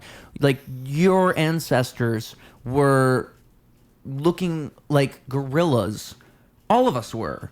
About 500,000 years ago, I think. Right. If I'm right. I think I'm right. And if that's not right, then 1,000,000 years ago. And we're talking about 2,000 years for the Bible. And even just technology, we think of everything as right now. Like, we couldn't have predicted all the stuff we have right now 20 years ago, 30 years ago, 40, and it gets harder and harder to predict as you move forward. Right. So, yeah, the fact that a story, and I think it's what's interesting about mythology is I think it's proof that, and I think this is what Joseph Campbell was saying, it's all stories. We're all story-based creatures, and everything is narrative-driven, and we all want a story that makes things make sense. And like a life is not that. Things don't make sense, but we want to make it make sense, and that's why these things are what they are. That's why a story can then become your entire personality. Right. Because that's the story you've decided to be. One time someone told me they watched Paul Blart Mall Cop every single day, and that's what they did when they were depressed, and it took them out of their depression, and it's their favorite movie of all time. And I was just blown away, because that was the life he was living. That's the story he told himself. Paul Blart Mall Cop is Jesus Christ and it will save me. Yeah. Fucking yeah. And we have the power to do that. We really do. We really do that all the time. What if, like, you know the Library of Alexandria, the burning of the Library of Alexandria? Yeah. So how do you think religion would be, or even the world would be now if that never burned up and we had all that knowledge? We'd probably be praying to Egyptian gods. You know what I'm saying? Yeah. Who knows? Because for one, like there's probably some screenplay in there for Paul Blart Mall Cop. We should have been fucking praying to fucking what's his face, Kevin James, saw this whole time. He's a prophet. He's a prophet. Man. The segue was inside of the scrolls. Yeah. There's just a fucking like dirt painting of Kevin James' face. He's playing Guitar Hero. He's playing Guitar Hero, eating a fucking candy stick. But well, I think for one, I'm not sure how much I believe that the Library of Alexandria is even real, because I've seen like videos where people like try to break it down. Like experts will come on and they'll say that like, again, it's a myth. It's a modern myth. Like it's something we believe that happened, but it didn't actually happen. And it's a story that passed down throughout time where there was a library that burnt, but it's nowhere near as much information as whatever. But I don't know if that's true. I remember hearing that. I'd have to look into it. I remember seeing it and it being very convincing. And so that's my last recollection of that, because it made me think, it would make sense if we exaggerate. And then that's the thing about history, too, is so much of it is written by the victors, as we all know. And also, I could tell you anything. Like I can't remember. I think it was Owen Monahan when I was talking with him on here. Like in the past, probably about like 100, 200 years ago, you could probably just lie about almost anything, and people just have to take your word for it. Like now we all have phones. Could have done that and we fucking know 50 years ago. You know what I mean? Bullshit about everything. You know what really fucked things up is cameras. Yes. That's what really fucked things up. It ruined everything. Yeah, because word of mouth is like hearsay. You know, he said, she said. You it know all what changed. I'm saying? But when cameras, everybody can see what you fucking did. Mm-hmm. It's wild. It's wild. Cameras changed the fucking game. That's 1800s. That's 200 years ago. Mm-hmm. Not that long ago. Not that long ago at all. No, you can see a piece of shit. Yeah. You know what I mean? Because like they would draw out the faces of the wanted criminal. You know what I mean? But now they got a picture of him. Mm-hmm. And this is what he actually looks like. Wow. I remember even in the early 2000s when it was a commercial on TV that I saw as a kid for video cameras on a phone. It was like a big deal. Like they were advertising video on your phone. And I was thinking, wow, that is crazy. Video on your phone? Mm-hmm. And this was pre-iPhone, like just flip phones were going to have a camera you could record video with. Mm-hmm. And that was groundbreaking. You know? To me, Skype was the craziest thing. Because you could see, it was like FaceTime, you know, you could fucking see and talk to each other. Yeah. Rather than just talking to each other. I was with my mom. I was probably 10 years old when she first downloaded Skype. And she downloads it, she installs it, and she's like, oh, we're getting a call. She answers it, and she goes, and covers my eyes right away. It was a penis. It's just a penis right at my mom the first time she downloaded Who Skype. Was it? Or was she just random going through guy? Random... Just called her. Just random guy. Oh, she was wow. like, oh, let's answer. This is fun. I just got Skype. Oh, damn. True. No, we got Skype when I was talking to my grandmother. She didn't show me her penis. But, Vagina, no? Yeah. Nothing? Damn. No, I was talking about, they were in Florida, and this was before FaceTime, right? So it was just Skype. And, yeah, that must have been a trip. Yeah. Just talking to your grandma on Skype for the first time ever. Right. But thinking about it so now... okay. So again, we're so used to things. We all talk to each other on our phones for like video chat. This is before that even, right? Oh, yeah. That's crazy. How'd you even have a webcam? Did you have to buy it? No, it was on a laptop. Oh, it was laptops. It was laptop, Gotcha. Yeah. Laptops. Shout out laptops. They've always had the webcams. Yep. Some people... I had a friend who used to put a sock over his webcam because he's paranoid. My sister put tape over it. Yeah, a sock is always a funny choice. She still does it with I think he did tape webcam. and the sock. I think he did both. That's wild. Yeah. She still does it? She still does it. I don't blame her. I don't blame her either. I've seen things. But she's got this one that's actually like... It's like attached to it, and you could just like slide it. It's kind of cool. Oh, that's very nice. Convenient, yeah. Yeah. They have that on the Amazon like thing that you can put on your wall. I forget what they call them. It's like a little tablet, but there's a name for it, and you can go. It has apps, has YouTube. It's like a little thing you can put in your living room or your kitchen. I think it's an Echo. I think that one. I want to say that's what it's called. But they have a little thing that goes over the camera, and I think that's funny because and also they have the button that mutes it. They have the button that mutes it. They have the thing that covers the camera, and we're talking about Amazon, right? Okay. It's funny to pretend that they're going to stop spying on me if I cover up this camera and push the mute button. Right. There's no way they are not spying on me. I do not believe it. Also, what do you give a shit? You're fucking filming yourself and putting yourself out there anyway, so. I had to deal with that recently because I always wanted to not give AI pictures of myself, but I thought about it and I'm like, well, if I'm actually going to have this future I'm pretending I'm going to have, it probably doesn't matter. People will give me to AI anyways. That's what I'm saying. AI will absorb me. Yeah. It's just the way it is. If you don't do it, somebody else is going to do it. I don't like that. I don't like that that's it. You ever think about, like, if you become a successful comic, like, what your life becomes? Like, you ever think about that? Like, just how that contrasts? Like, people know your face, and all of a sudden they know your face. Like, the cons of that. That's how your life changes in the negative way. Because there's got to be a lot of cons to that. Yeah, I don't know. I want to be big enough to where I could just sell out any club I go to, but I can also walk down the street and nobody will really recognize me. Like David Tell. Okay. You know what I mean? Like David Tell could probably walk down Chicago for a while. He'll probably get recognized a couple of times, but he's not getting bombarded. How do you do that, though? How do you do that on purpose? I don't know, just be a club comic, I guess. Yeah. Just straight up club comic. Maybe be a club comic and just don't.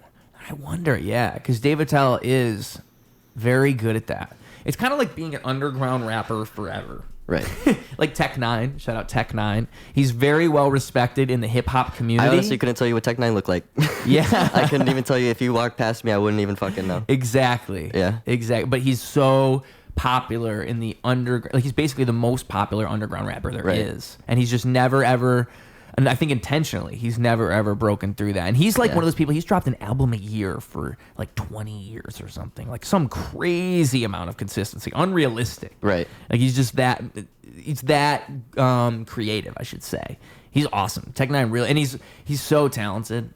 Like the fact he can even keep coming up with words. It's nuts. At a certain point, dude. Because he's like not even just rapping. He's known for rapping fast and doing shit like this. Right.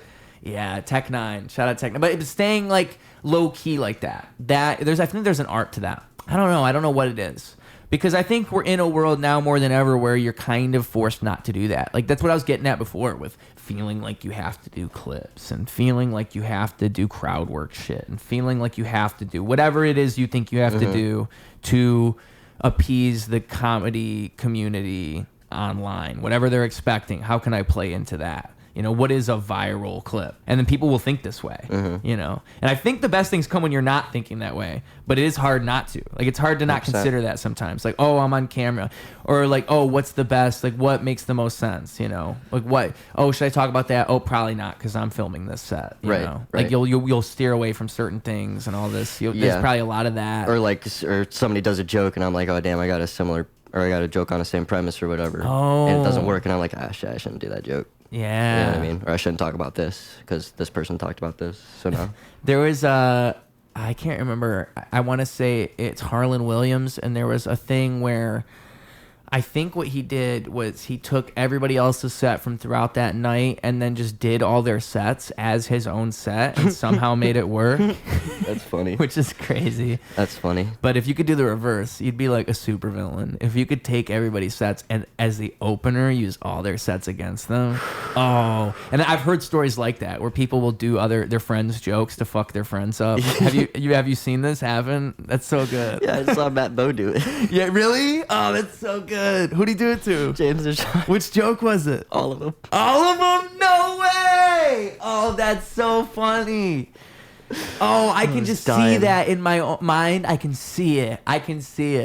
Because I know James. Well, I'll tell you what really happened is fucking Matt was going right up after James. So after James did his shit, Matt just went up and just did all the same jokes. Oh, okay. Right? Okay. And it's funny because then he created a chain because then all the other comics started doing fucking James's jokes, talking about his black girlfriend and shit. Where was this? It's that underground lounge. Oh. So funny. It was one of those nights where it was like, it was a very light night. Nobody's really in there. Yeah. We're just going to kind of fuck around. Everybody had a black girlfriend that night. Everybody had a black girlfriend that night, yeah. Shout out James. James just asked me to come back on this show.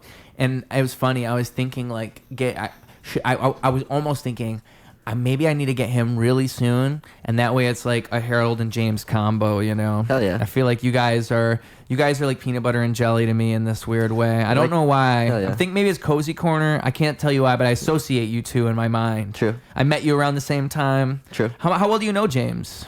How well do I know him? Yeah. Pretty well. I mean, maybe, I saw your guys' roast battle, too. That was one of the first things I think I ever saw of both of you is probably that. That's probably part of it, too. True. Now I think about it. That was my first roast battle. No shit, really? Yeah. Oh, were you nervous?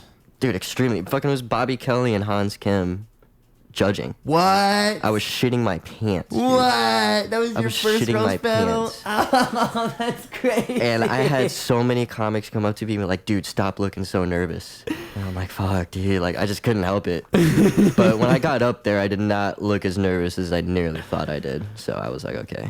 That's how it goes usually. Yeah. You think it's a lot worse but than I was mind. shaking, dude. Yeah. Shaking. Mm-hmm. Yeah, that was fucking so nerve-wracking. You didn't fuck up though. I don't remember. You didn't have any active fuck ups, right? Like I did. through your was it notable? When you watch it back, you're probably hard on yourself. Do you remember how many times you fucked up? I'll tell you what happened, and me and James are cool with it now because my first joke that I did, I stole James's joke. When I didn't really mean to. I think it was nerves because I was just because I had another punchline. I had another punchline written down, right? But it was like in the same vein of that joke, right? Right. But just in the moment, my mind switched. Because you were nervous. Because I was nervous and said James's punchline. Right? And he had told you the joke previously. Well, he'd been doing the joke. It was Halal Bad Bunny. Okay. I said he basically looked like Halal Bad Bunny. I gotcha. And I felt it in the moment. I was like, fuck. But I wrote a joke that James does now, which is the flight risk joke.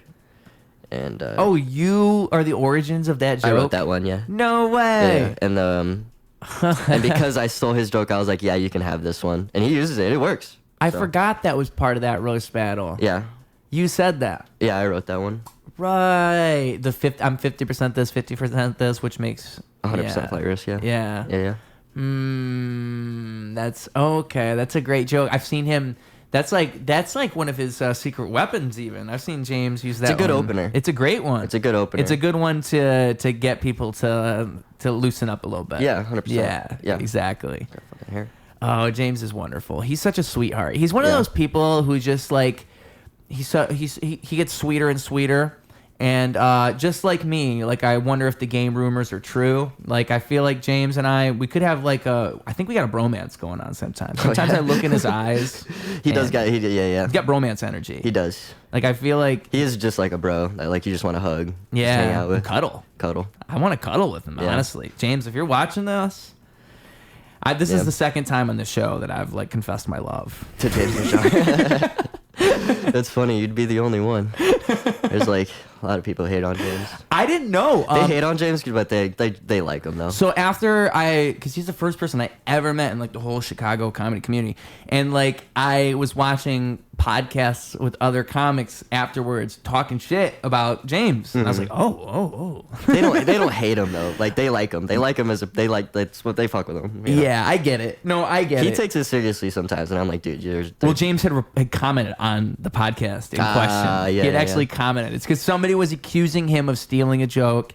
And then he said, like, bro, we already talked about this. Or oh, yeah. You know the exact thing I'm talking about? Yeah. To me, it's funny because it's just reflective of, like, how silly the drama is in, like, a comedy community. Like, right. This is the type of shit that's, like, serious. Like, this is things we're taking 100% seriously. Right. Yo, this guy's a piece of shit. He stole a joke once. Right. That's literally... And then the other guy's like, no, don't say that. It's some just funny how deep things will cut sometimes. You know what also too is like, and I don't blame either party. No, I know. And I was just about to say, like, I'm not blaming either party, and I'm not saying it is what it is. I'm not saying the joke that was stolen or not stolen or whatever was hacky. I'm just saying that like there are a lot of.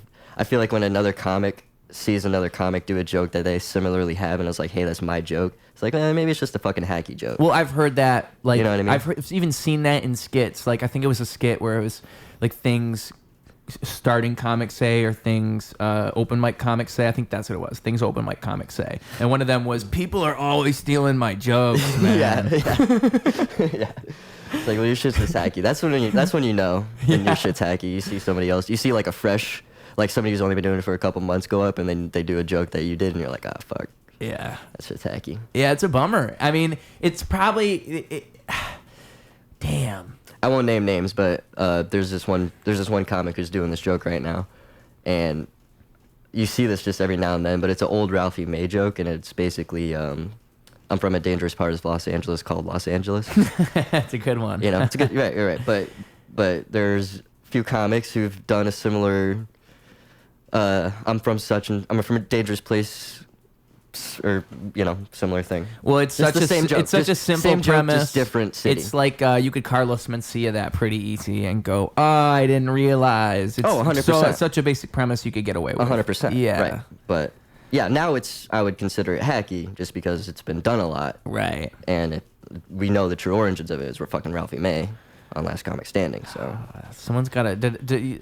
I hope that these comics get taken aside. I'm sure. I told one comic, because he is a friend of mine. I told him like, hey, that's a Ralphie May joke, and he was like, oh shit. And okay. So because I mean that's there's the definitely thing. that. There's accidental stealing. Oh, for sure. Louis, the whole thing with Louis and Dane Cook. That's a fun one. That is a fun one because it's almost like word for word, and then Louis even ended up addressing it on his show with Dane Cook. Yep. And I feel like even when they addressed it, wasn't it kind of they had this gray area where it's kind of like, did he mean to, did he not? And Dane was kind of saying, look, maybe I did on accident, and if so, I'm sorry. And that's kind of how they played it, which is, it's a meta thing, because maybe that's how it went, or maybe it's different than that, and that's how they're portraying it on the show. Right. But I don't know, because I feel like Louis, that's the whole idea of the show, right? Is that it's kind of close to his life, and that's the whole thing.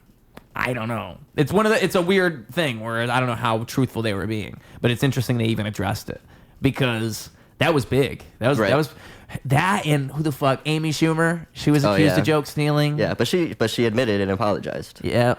She was a big one. Like back in the day, people got on her for that so much. But I think she got writers though. I feel like she got at a certain point she hired writers. You know, that's the thing about like plagiarism is if you have writers, it's an easy way to make it look like if you plagiarize because of a writer, it makes you look bad. Right. But it's not necessarily your fault. Right. I mean, it kind of is because you hired the writer, but it's not necessarily. No. Yeah. So that's also that's a tough like one. Comics give each other tags all the time. Yep. You know, so it's like we're all kind of jokes are fucking hard to write. Yeah. You know what I mean? Jokes are hard to write. I think it's okay to help each other out. So. and you know, check each other when it's like, hey, that joke's been done before. You know what I mean? Mm-hmm. I think, and this just came to me just now, and you just tell me what you think of this. I think you should call James Halal Bad Bunny. What do you think about that? You think that's a good idea or a bad idea? Just came to me just now. Just came to you just now? Yeah. Dude, it's a good one. Just saying. It's a good roast. I'm good at this shit. Yeah, dude. I mean, it probably is hard to be original because the thing is, too, it's just subconscious in a way. It's like if something's sitting in the back of your mind, it probably is easy to accidentally steal something. Mm-hmm. Like maybe you did see somebody say something 3 years ago. Right. And you accidentally grabbed the punchline. Right. That probably is also a lot of it. For sure. Is accidentally just pulling shit from the Matrix. Right. Yeah. Right. And also, like, you know, like there's only so many premises. Mm-hmm. Right. Yeah. So it's hard to come up with your own premise. That too, yeah. Well, and nothing's truly original, too. I mean, nothing is really original. I think that everything is a remix, and it's kind of the mark of, like, a true professional, is if you really can, like, take things we've all kind of done and seen and make it new. Mm-hmm. If you can take this, whatever it is, and put this new perspective on it somehow. Mm-hmm. And that's really hard to do. To do, like I think that's why I wish I was a better wordsmith. Yeah, well, I think like people who stick out in roast battle, for example, people who are like good roast comics. That's impressive to me because not only are they good comics, but they're good at like taking that format and shining within it, which is not easy. Mm-hmm. Like they're doing their own thing within that format. Right. You're taking what we all know and then making it your own. Right. And that's hard. Right. That's like the art of it, really. Yeah. Yeah. And that's how they stick out. Like, what's his name? The new champion now? What the fuck is his name? Matt. I saw him against Kiefer. That was fucking... Dude, I was impressed. Yeah, I was there too. They haven't put it on YouTube yet, but by the time this is out, I'm sure, right? No, I was fucking... Yeah, very surprised with him. Dude, yeah. 3 rounds. Stuck him out. I mean... I'm lost for words, truly, because I hadn't seen him before that. I don't know if they have anything with him on the YouTube channel yet. I think so. I think there's is like one. The championship thing. Is all that shit on there? The tournament. The tournament's on there. Yeah, because he was on the tournament. I know he won. Yeah, so yeah, it's gotta be on. He's got his tournament. Well, there you go. So I was a fake fan. I haven't seen it, but yeah, he was fantastic. Yeah, I was very impressed with his craftsmanship. Calling. I think one of the things he said was. I think this was one of my favorites. You look like... What was I don't want to fuck it up. You look like you put an extended clip on a fleshlight.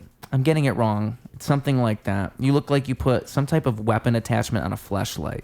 Oh, yeah, good. I know. I think I know which one you're talking about. Yeah. Yeah, like a silencer or something. Silencer on a fleshlight. I don't know if that was it either. I don't know. But it's it's some type of weapon attachment. Right. It was just so good. I mean, like, it's so good. One of the best things I've ever heard in my life, truly.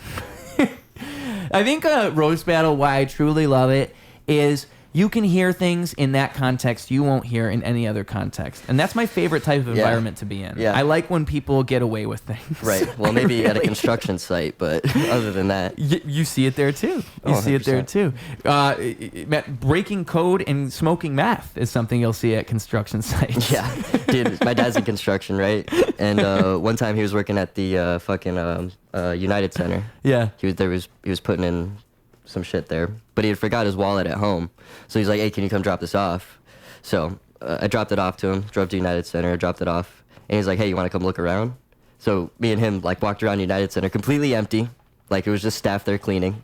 Completely empty. They had the ice out for the Hawks. And I got a picture of my phone somewhere. Maybe I'll find it. I'll send it to you if you want to put it in. It's on the screen right now, folks. Yeah, I'll find it and send it to you. But it's just, completely empty arena. So fucking cool. Really? But I went to go talk to his friends, like his guys went to go say hi to him, right? And I walk in there, and they're like, hey, ask the kid a question. Ask the kid the question. They're like, ask him the question, right? And the guy's like to him, he's like, hey, can I ask him? My dad's like, oh, yeah, this is fucking, I was like 17. He was like, yeah, this kid's a fucking, he can handle it, is basically what he said. He can handle it. So he's like, all right, who is the hottest celebrity with the fattest ass? And I had thought about it. I was like, Hillary Duff. She's got a real fat ass. I just said it like that. And they go, okay. Would you let her take a shit on your chest? And I said, depends on what she ate. And what'd they say? They started laughing. Yeah. They started laughing. Yeah. They were like, yeah, maybe not Taco Bell. Yeah. I'd be like, yeah, passed. Something solid. That's like a troll under a bridge. Like if the troll was to present you a riddle, you would pass. You got the riddle. It. Yeah. Yeah. Because really, it's like it's an unspoken thing. You know, they want you to say. They want you to. It's really kind of like a bit. They're presenting to you a bit, and if you don't go with it, then you're not cool. Exactly. Exactly. You got to go with it. So yes, and if someone was to ask you who is the hottest chick with the fattest ass, you have to give a genuine answer. I can't say Barack Obama. Now I'm not funny. Now I'm not cool. I have to give them a real answer. And then if they say, "What if she shits on you?" That's the real question. Right. You had a really good answer. Would you let her take a shit on you? I would have probably I probably would have failed. I probably would have just said no. I would have probably said no. I'm not into that. Sorry. You say, oh, fuck yeah, you know? Like, that's a good answer. And they'd be like, oh, okay. Yeah. But I was like, depends on what she ate. You know what I mean?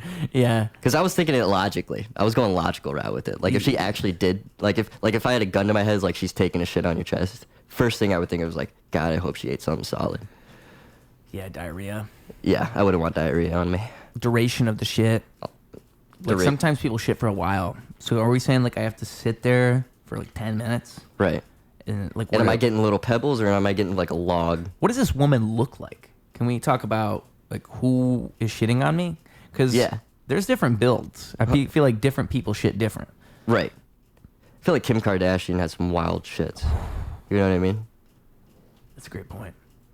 Yeah. And also the way they come out is probably even different. Because I think if your ass is like that, it's probably just like unless she's spreading her ass, it's just like a sprinkler. Do you think her ass sits all the way back to the toilet?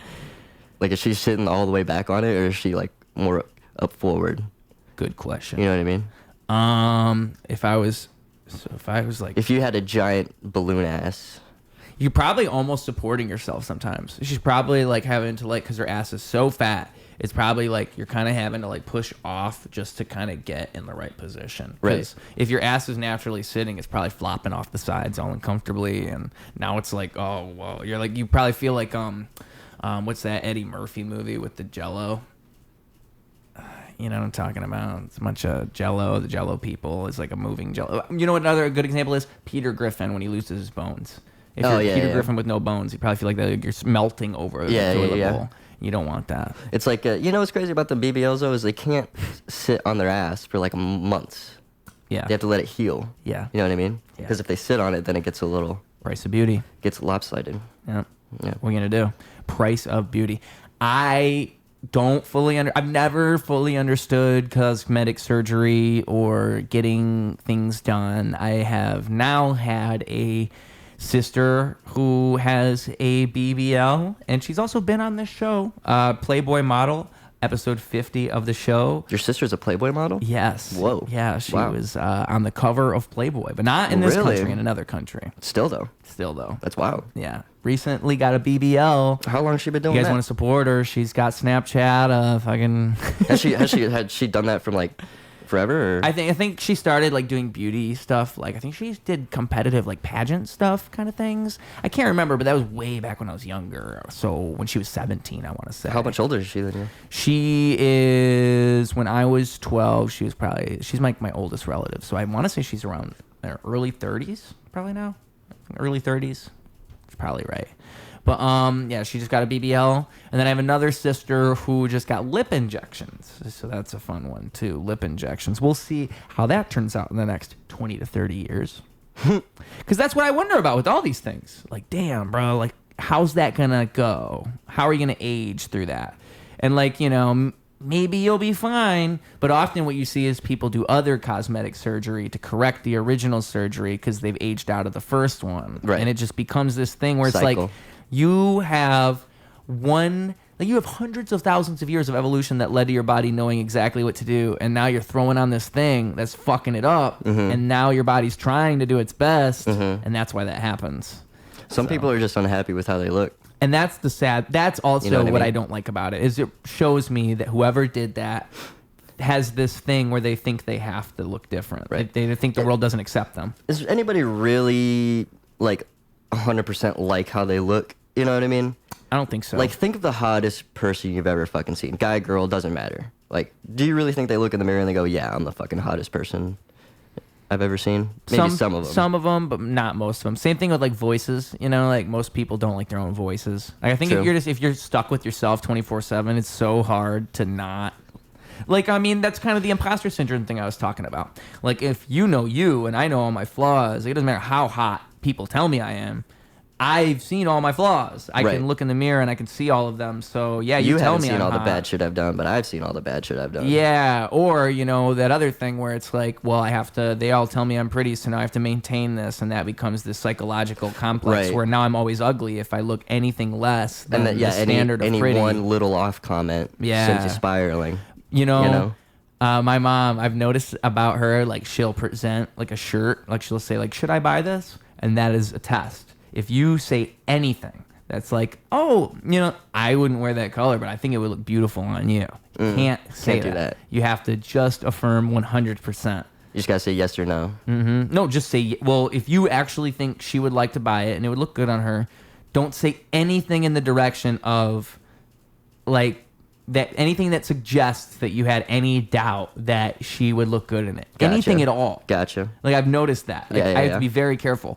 Like, my mom was with me on vacation once, and she was going to get a gift for my sister. My sister likes to be called Bo.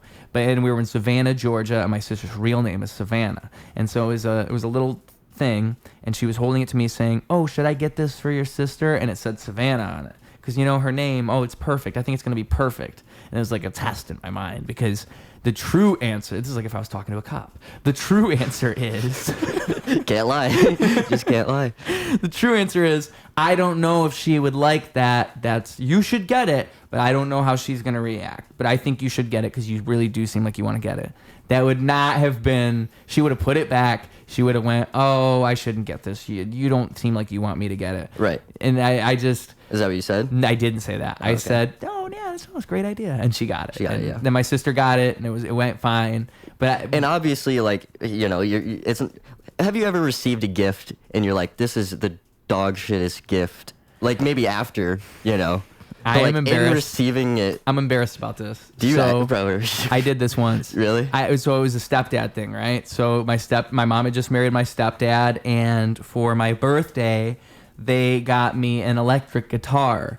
But I wanted to be a rapper. I was trying to do these things. So when my stepdad plays bass guitar. So I looked at that as like a symbol of like, oh, like he's trying to get along with me. Like, you guys should know better. I'm not even interested in this kind of thing. And I rejected the thing 100%. Really? openly. I think that's probably the beginning of me and my stepdad not getting along. Like I already didn't like him, and he already kind of was weird towards me. But that probably just from that point forward just cemented. He reached out though. He put a hand out, and it was like, I'm trying. I know, and when I think back on that, that's why it's crazy, because like that probably was, what do you call that? An olive branch. Yeah, an olive branch. Yeah, that's what he was trying to do, and I just fucking pissed stomped and shit all over it. So I broke that bitch right away. Fucking took a hatchet to that motherfucker. And then, having a guitar is cool. My mom was just thinking in her mind, like, what kind of kid wouldn't want a guitar? Sure, no, exactly. What kind of kid wouldn't want a guitar? Yeah, so I fucked that one up for sure. The only time I've ever said you shouldn't have gotten me this, like genuinely meant it, was my mom. She just got me a pool table for Christmas. And I was like, it was a range of emotions. For one, I was like, I was ecstatic. Like, fucking yes, we got a pool table in the house, dude. I still am like that. But two, I was like, you should not have gotten me this, because I'm not going to leave the house. You know what I mean? I'm not going to want to do anything or go anywhere, because I love pool, dude. Like, if you had asked me, I would have said no. Exactly. No, she did ask me. Like, well, here's the thing. We were looking through for a new couch at the, what's that? I forget the place. But they had this table, and it was like a dining room table, right? It was at Bed Bath Beyond. Christopher Walken was there. yeah. Christopher Walken was there. Ended up buying this remote. And but no, there was this table there, right? It was like a regular dining room table, but you lifted it up, and then it was a pool table underneath. It was pretty cool. Okay. And I was looking at that. That is cool. Yeah, I was like, this is fucking dope. Like, we put this right in the dining. Like, I was just like, this is cool. And then my mom was like, serious, like, do you want to get it? Like, we'll get it. I was like, no, we can't have a pool table in the house. I won't leave that fucking house, honestly. And you were honest. I was honest. I said, do not get me a fucking pool table. Please don't get me a pool and table. She in her mind is thinking, he's saying that, but he sounds like he wants it. Yeah, right. So then she went on fucking Temu or some shit, and she got it, like, a decent table for like a decent price. Like, nothing crazy expensive. It's a fucking table. It's a fold away. Yeah. So I can kind of put it anywhere I want. And so if you ever see Harold disappear for like a week. I literally did that just past week, dude. Did you? 4th of July week. Yeah. Playing pool? Some other shit happened too. I had to put my dog down, but oh shit, yeah, dude. So I didn't feel like doing comedy. Sorry to hear that. Appreciate it. I look at Oscar and I think there's a clock. There's a clock. How old was your dog? 12. She was young. Damn. A little too young. What? Not like too young, but she's black lab. Black lab. Yeah. Whoa. Cancer.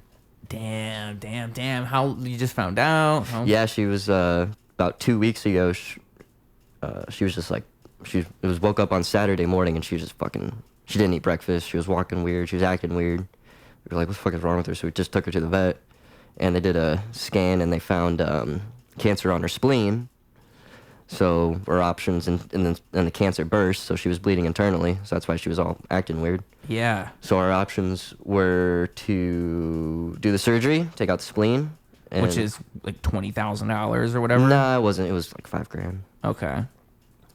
Which is, still a lot. Still a lot, but not terrible. And it was either that or just put her down. So obviously we did the surgery, right? And then they didn't know if the cancer was like cancerous, or if it was like benign or whatever. So they did the testing, and testing came back a week later, and then it came back that it was, actual cancer, like she's gonna die. Oh my God. So they said 3 to 6 months she got with her. She lasted a fucking weekend. Oh my God, dude. I'm so sorry to hear that. That's fucking crazy. Yeah. That is so crazy. I mean, that's how it happens. That is how it always happens. Yeah. So we went to Michigan for the 4th of July. My aunt has a house out there. A lot of land. They got a creek in the back. So she had a really good weekend. Yeah. She had a great weekend. But when we came home, she was done. Like it was kind of like she was fading out type of thing. No, like the second we got home, like honestly, it was kind of before they left, because I left before my parents did. My parents took her. So as they were leaving, she was acting all weird, and then it just got worse on the car ride home. Oh, it was that fast? Mm-hmm. And then, really? Just like a day? Mm-hmm. Then when we got home, my mom had to carry her out of the van. And how did you find out about it in the first place? She was acting weird. She was just acting weird. weird. Just her behavior in general? Yeah. Acting weird how? She was walking weird on her back legs. She wasn't eating, which is a big sign, because she's a fucking garbage disposal. She will literally eat anything. Okay. And when she refused food, that's like, okay, what? Yeah. And then she was walking weird, and then she was kind of like coming up to us, like just acting weird. Yeah, because I mean, it's crazy. Animals. You can tell. They give you all kinds of signals all the time. You can tell. You'll be like Oscar, you're acting weird. Something's happening with you. Yep. Yeah. You're not acting like you usually are. I mean, even the difference between him chilling and him wanting to go out, they're two different behaviors. Right. So like and a dog is telling you something, but they can't speak. So like, yeah, how is the dog going to tell you, oh my God, I feel like there's a fucking growth inside of me. Jesus. Because that's like the biggest, I mean, you were with that with people. That's always the WebMD, I have cancer thing. Right. That's where it is. Exactly. Because it can happen to any of us. But she was walking really weird on her back legs, like almost like she was drunk. You know what I mean? Like, really? Yeah.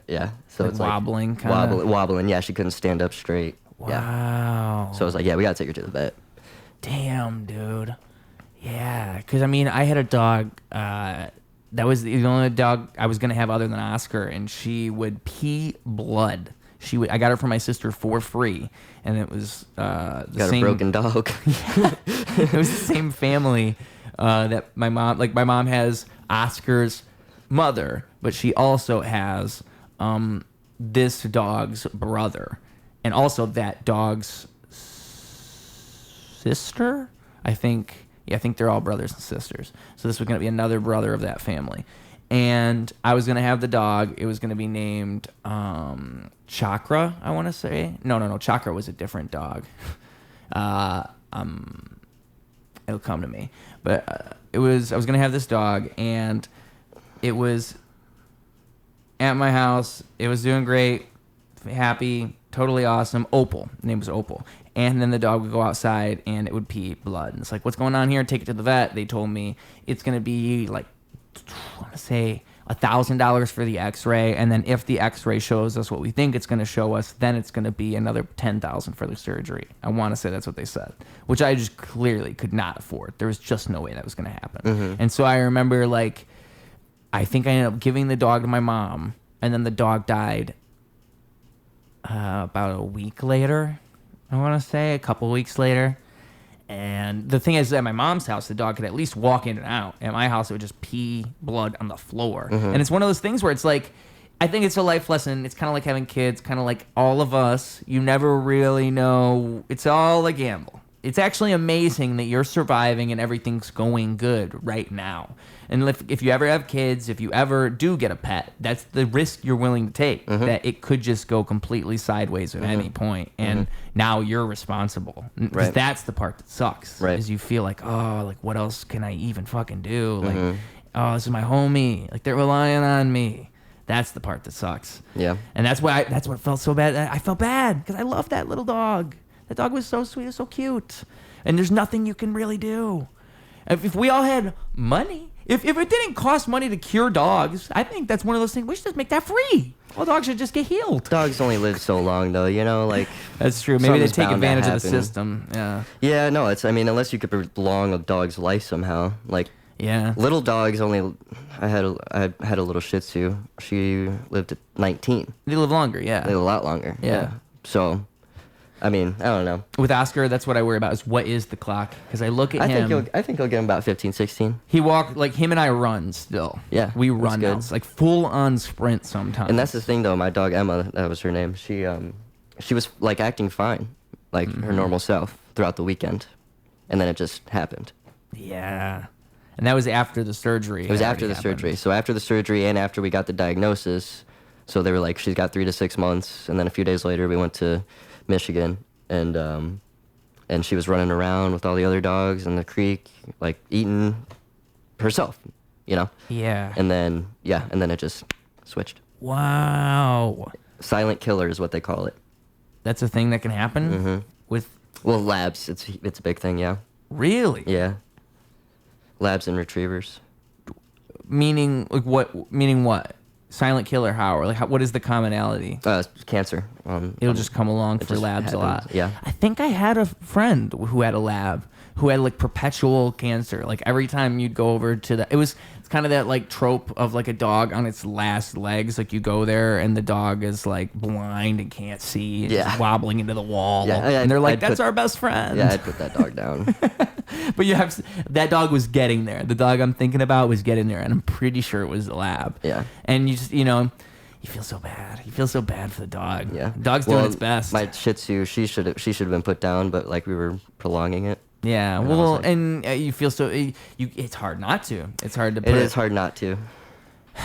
Because like I had a dog named her collar's up there. Her name was Bailey. She's like the first dog I ever had. She was gonna be mine, and then the spirit of her transferred to Oscar, and here he is how I look at it. Because right when Bailey disappears, Oscar comes into frame. So Bailey was a pit bull, and she would kill kittens. And then when Grace, Oscar's mother, had puppies, she killed some of the puppies. And we were in Florida, and this was after she had already killed kittens in the house. So we're in Florida, and my sister, the Playboy model we've mentioned, she was going to come and check on the house and make sure that everything's all good. Bailey was in a cage.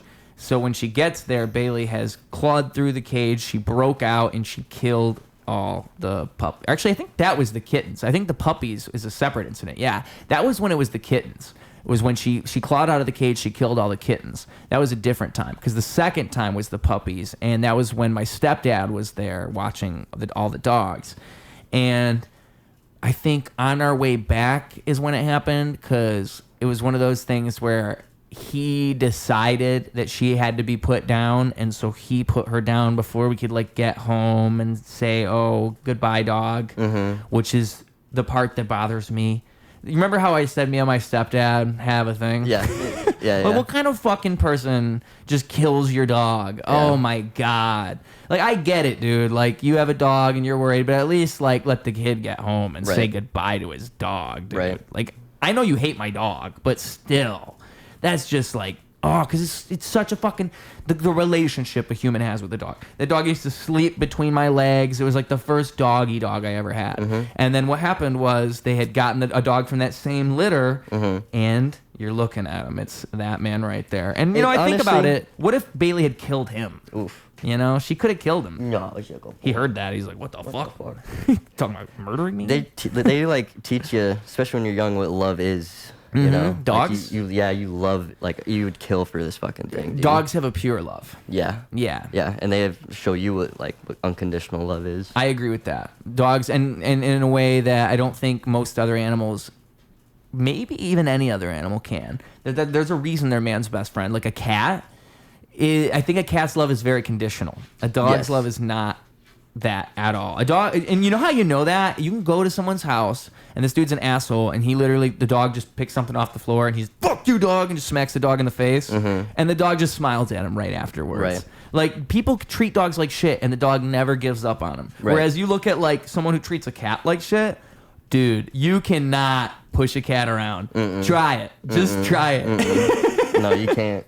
And that is proof that a dog's love is unconditional. Yeah.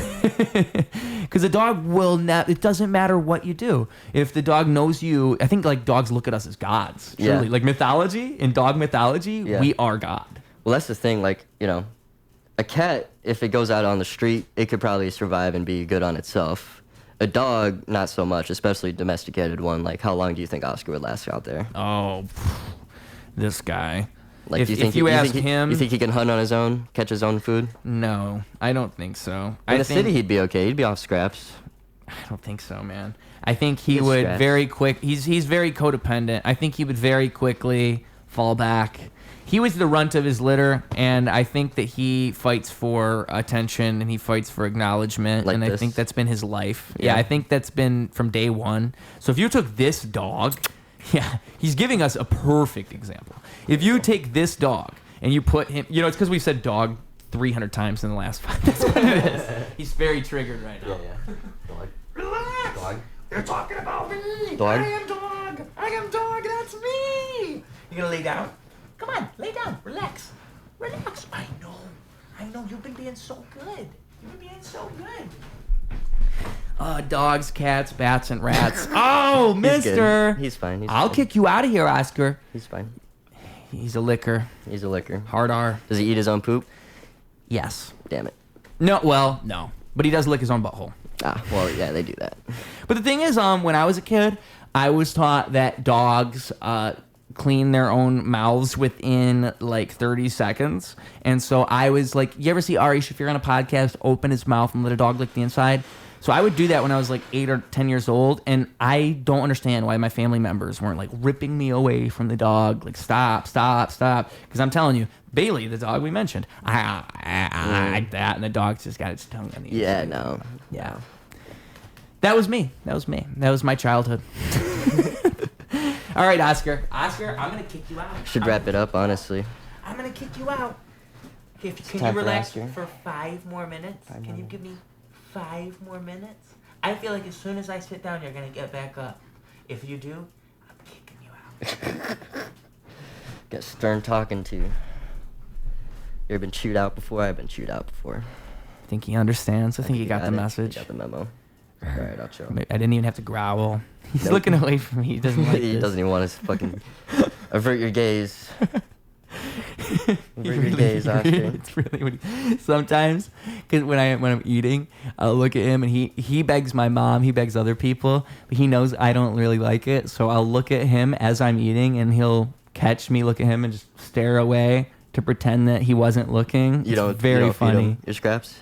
I do. But not always. Like, if it's like steak or something, I always give him some. If it's something I know he can eat. Yeah, but I don't want to give him a little bit of everything. I used to throw fries into this guy's mouth. He's a good catcher. Oh, yeah? McDonald's fries for days. Oh, yeah. But he vomited earlier, so, maybe he's not at the point in his life where he should be eating French fries and whatever my mom feeds him, which is everything. My mom's one of those people, she just puts down the goulash, the fucking smorgasbord, or whatever she made, and just feeds it to the dogs. It's like, Mom, did you look up? You do that too? Yeah, we do that with our dogs. God, it just drives me. It's like, it probably is fine, but also, like, the dog is just, fucking ate carrots, and it just can't fucking... There's only a few things I really can't eat. When yet they probably have to eat way more of it than you would think. Yeah, like chocolate. I remember I had a dog once who ate like almost a whole Hershey's chocolate bar. Like, that's nothing. Yeah, and I was just thinking, damn, that's bro. nothing. My German Shepherd Bloodhound mix, dude. He ate a lot of chocolate. Oh, no way. Which story you want? The best one. The best one to wrap up this episode of Ruse Radio. The best chocolate dog story Harold Patrick has to offer. Okay, well, so my mom, you ever seen those? Pound of chocolate covered raisins in that big fucking thing, red cap? Ate all of it, whole pound. Took him to the vet, obviously, right? Gets to the vet, pump his stomach. Keep pumping his stomach, and they find 16 of those Lindor chocolate wrappers. You know those Lindor chocolates? 16 wrappers came out of him. We had no idea about the wrappers. We didn't know about the Lindor chocolates. He just thought he ate the fucking chocolate raisins, right? So the vet comes back and he's like, okay, you said he ate such and such for chocolate raisins, but how many Lindor chocolates did he eat?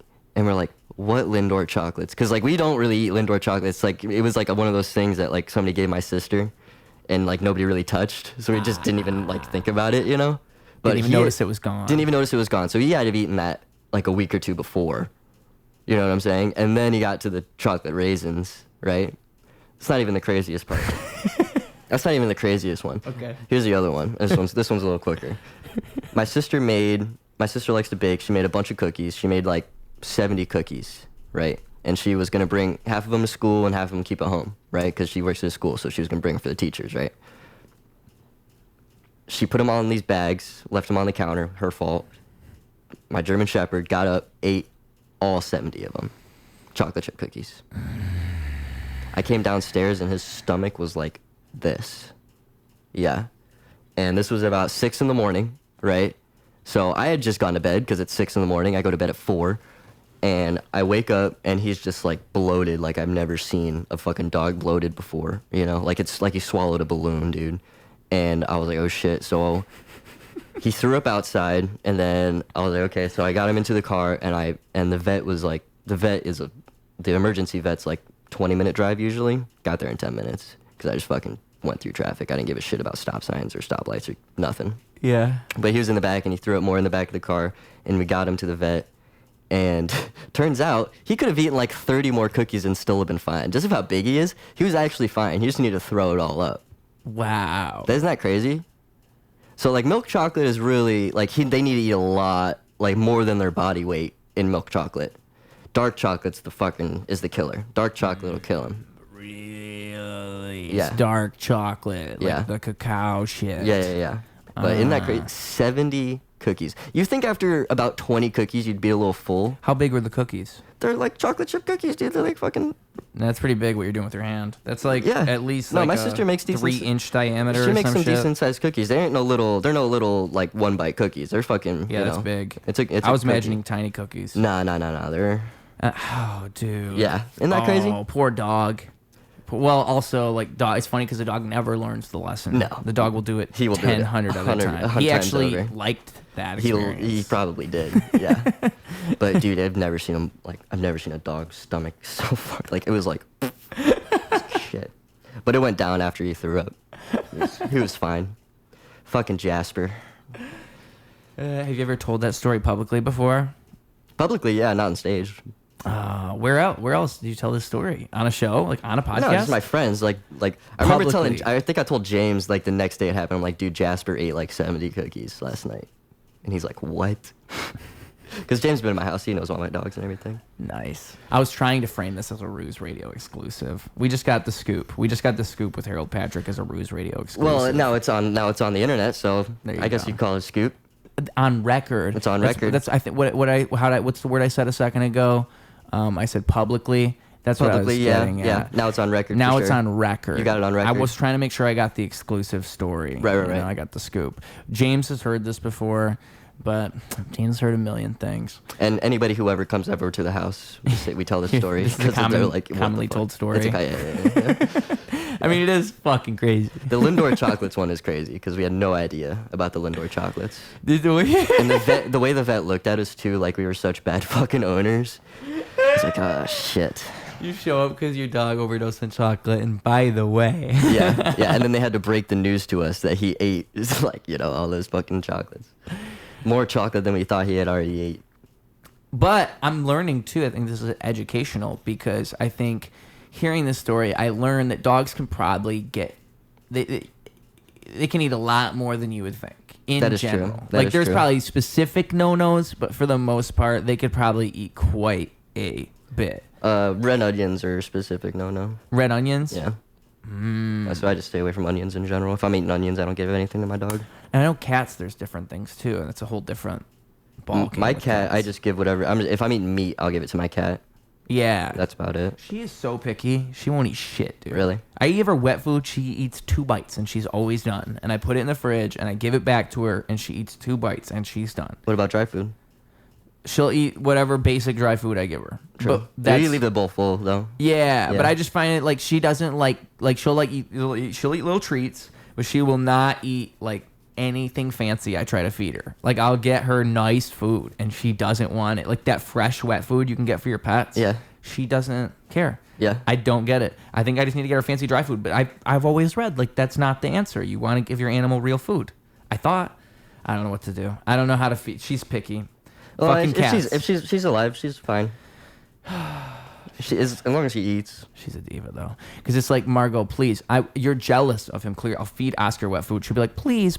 I open a can and she runs like it's like one of those cats where you open the can and she's like, and she's there, but she actually doesn't want it. Yeah. She wants it, but she doesn't. It makes me feel guilty if I don't give her wet food. Have you tried the other flavors? Have you Nothing. tried switching the flavors? Nothing. I'm telling you, really? I've tried many different things. Interesting. She's just not interested. Maybe one day I'll crack the code.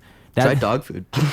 Yeah. Probably. Yeah, maybe she wants dog food. Just give her the wet dog food. Because she hangs out with Oscar, sees what Oscar eats. She's basically a dog. So. Yeah. And you are your environment. Ooh. Shwing. Bringing it back, baby. That's a good outro. That's a good fun way to do it. And a good way to really, really, really bring it back, wrap it all up, put a condom on top of it is, Harold Patrick, give a message to the children. Give a message to the people listening that need inspiration. They need someone with knowledge, someone with true... They've been on the streets. They know what life is like. And now they're here to tell the people what they've learned and help the people on their way through this crazy thing we all call life. We all know the kids need to know. And also the social medias, where the people can find you, where you're going to be. This episode comes out about a month from now, but you're all over the place. They'll find it. They'll find you somewhere. If you got a place that you're going to be, you got to let them know. The floor is yours. Boom. Boom. Harold Patrick 430 on Instagram. That's where you can find me. You can also find me Harold Patrick on YouTube. Just straight up Harold Patrick. That's pretty much it. Month from now, I'm not sure. I think I got some shit. Lincoln Lodge. You can always catch me at Lincoln Lodge. Any dive bar in the city, you can probably catch me at 2 at like 4 a.m. I'll be there. If you want to just shoot the shit. Roast Battle, always on Roast Battle. I'm sure I'll have something next bar. So just check out my Instagram. It'll be posted on there. Message to the kids of the world, fucking, just make a lot of mistakes, fuck a lot of women. Fuck a lot of women. Fuck bitches, get money, but also make mistakes. Make mistakes, well, yeah, hand in hand. But, yeah, in the words of Alan Arkin, fuck a lot of women. Fuck a lot of women? Fuck a lot of women. Someone said this? Alan Arkin. Genius. Little Miss Sunshine. Oh, I'm big on movie references, sorry. I'm a failure. It's all good. It's all good. I do that a lot. I remember talking to somebody who kept bringing up like 20 different references throughout everything, and I felt like such a failure. Like, I haven't seen shit. He knows every movie. You're well versed. You're well versed. Thanks. Yeah. You're good. Thank you, Bruce. Thank you for being here. Yes, sir. Shout out everybody. Shout out you watching. Shout out Oscar for chillaxing like I asked him. Shout out Margot. Shout out Harold Patrick here on Ruse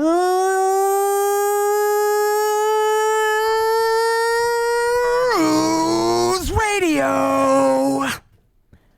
Clocking out. Double down, competition couldn't help him to rock. Missed the whole time, holy fell through the flock. That's an ordinary miracle, wealth to the block. It's a balance in the character that's calm and collected.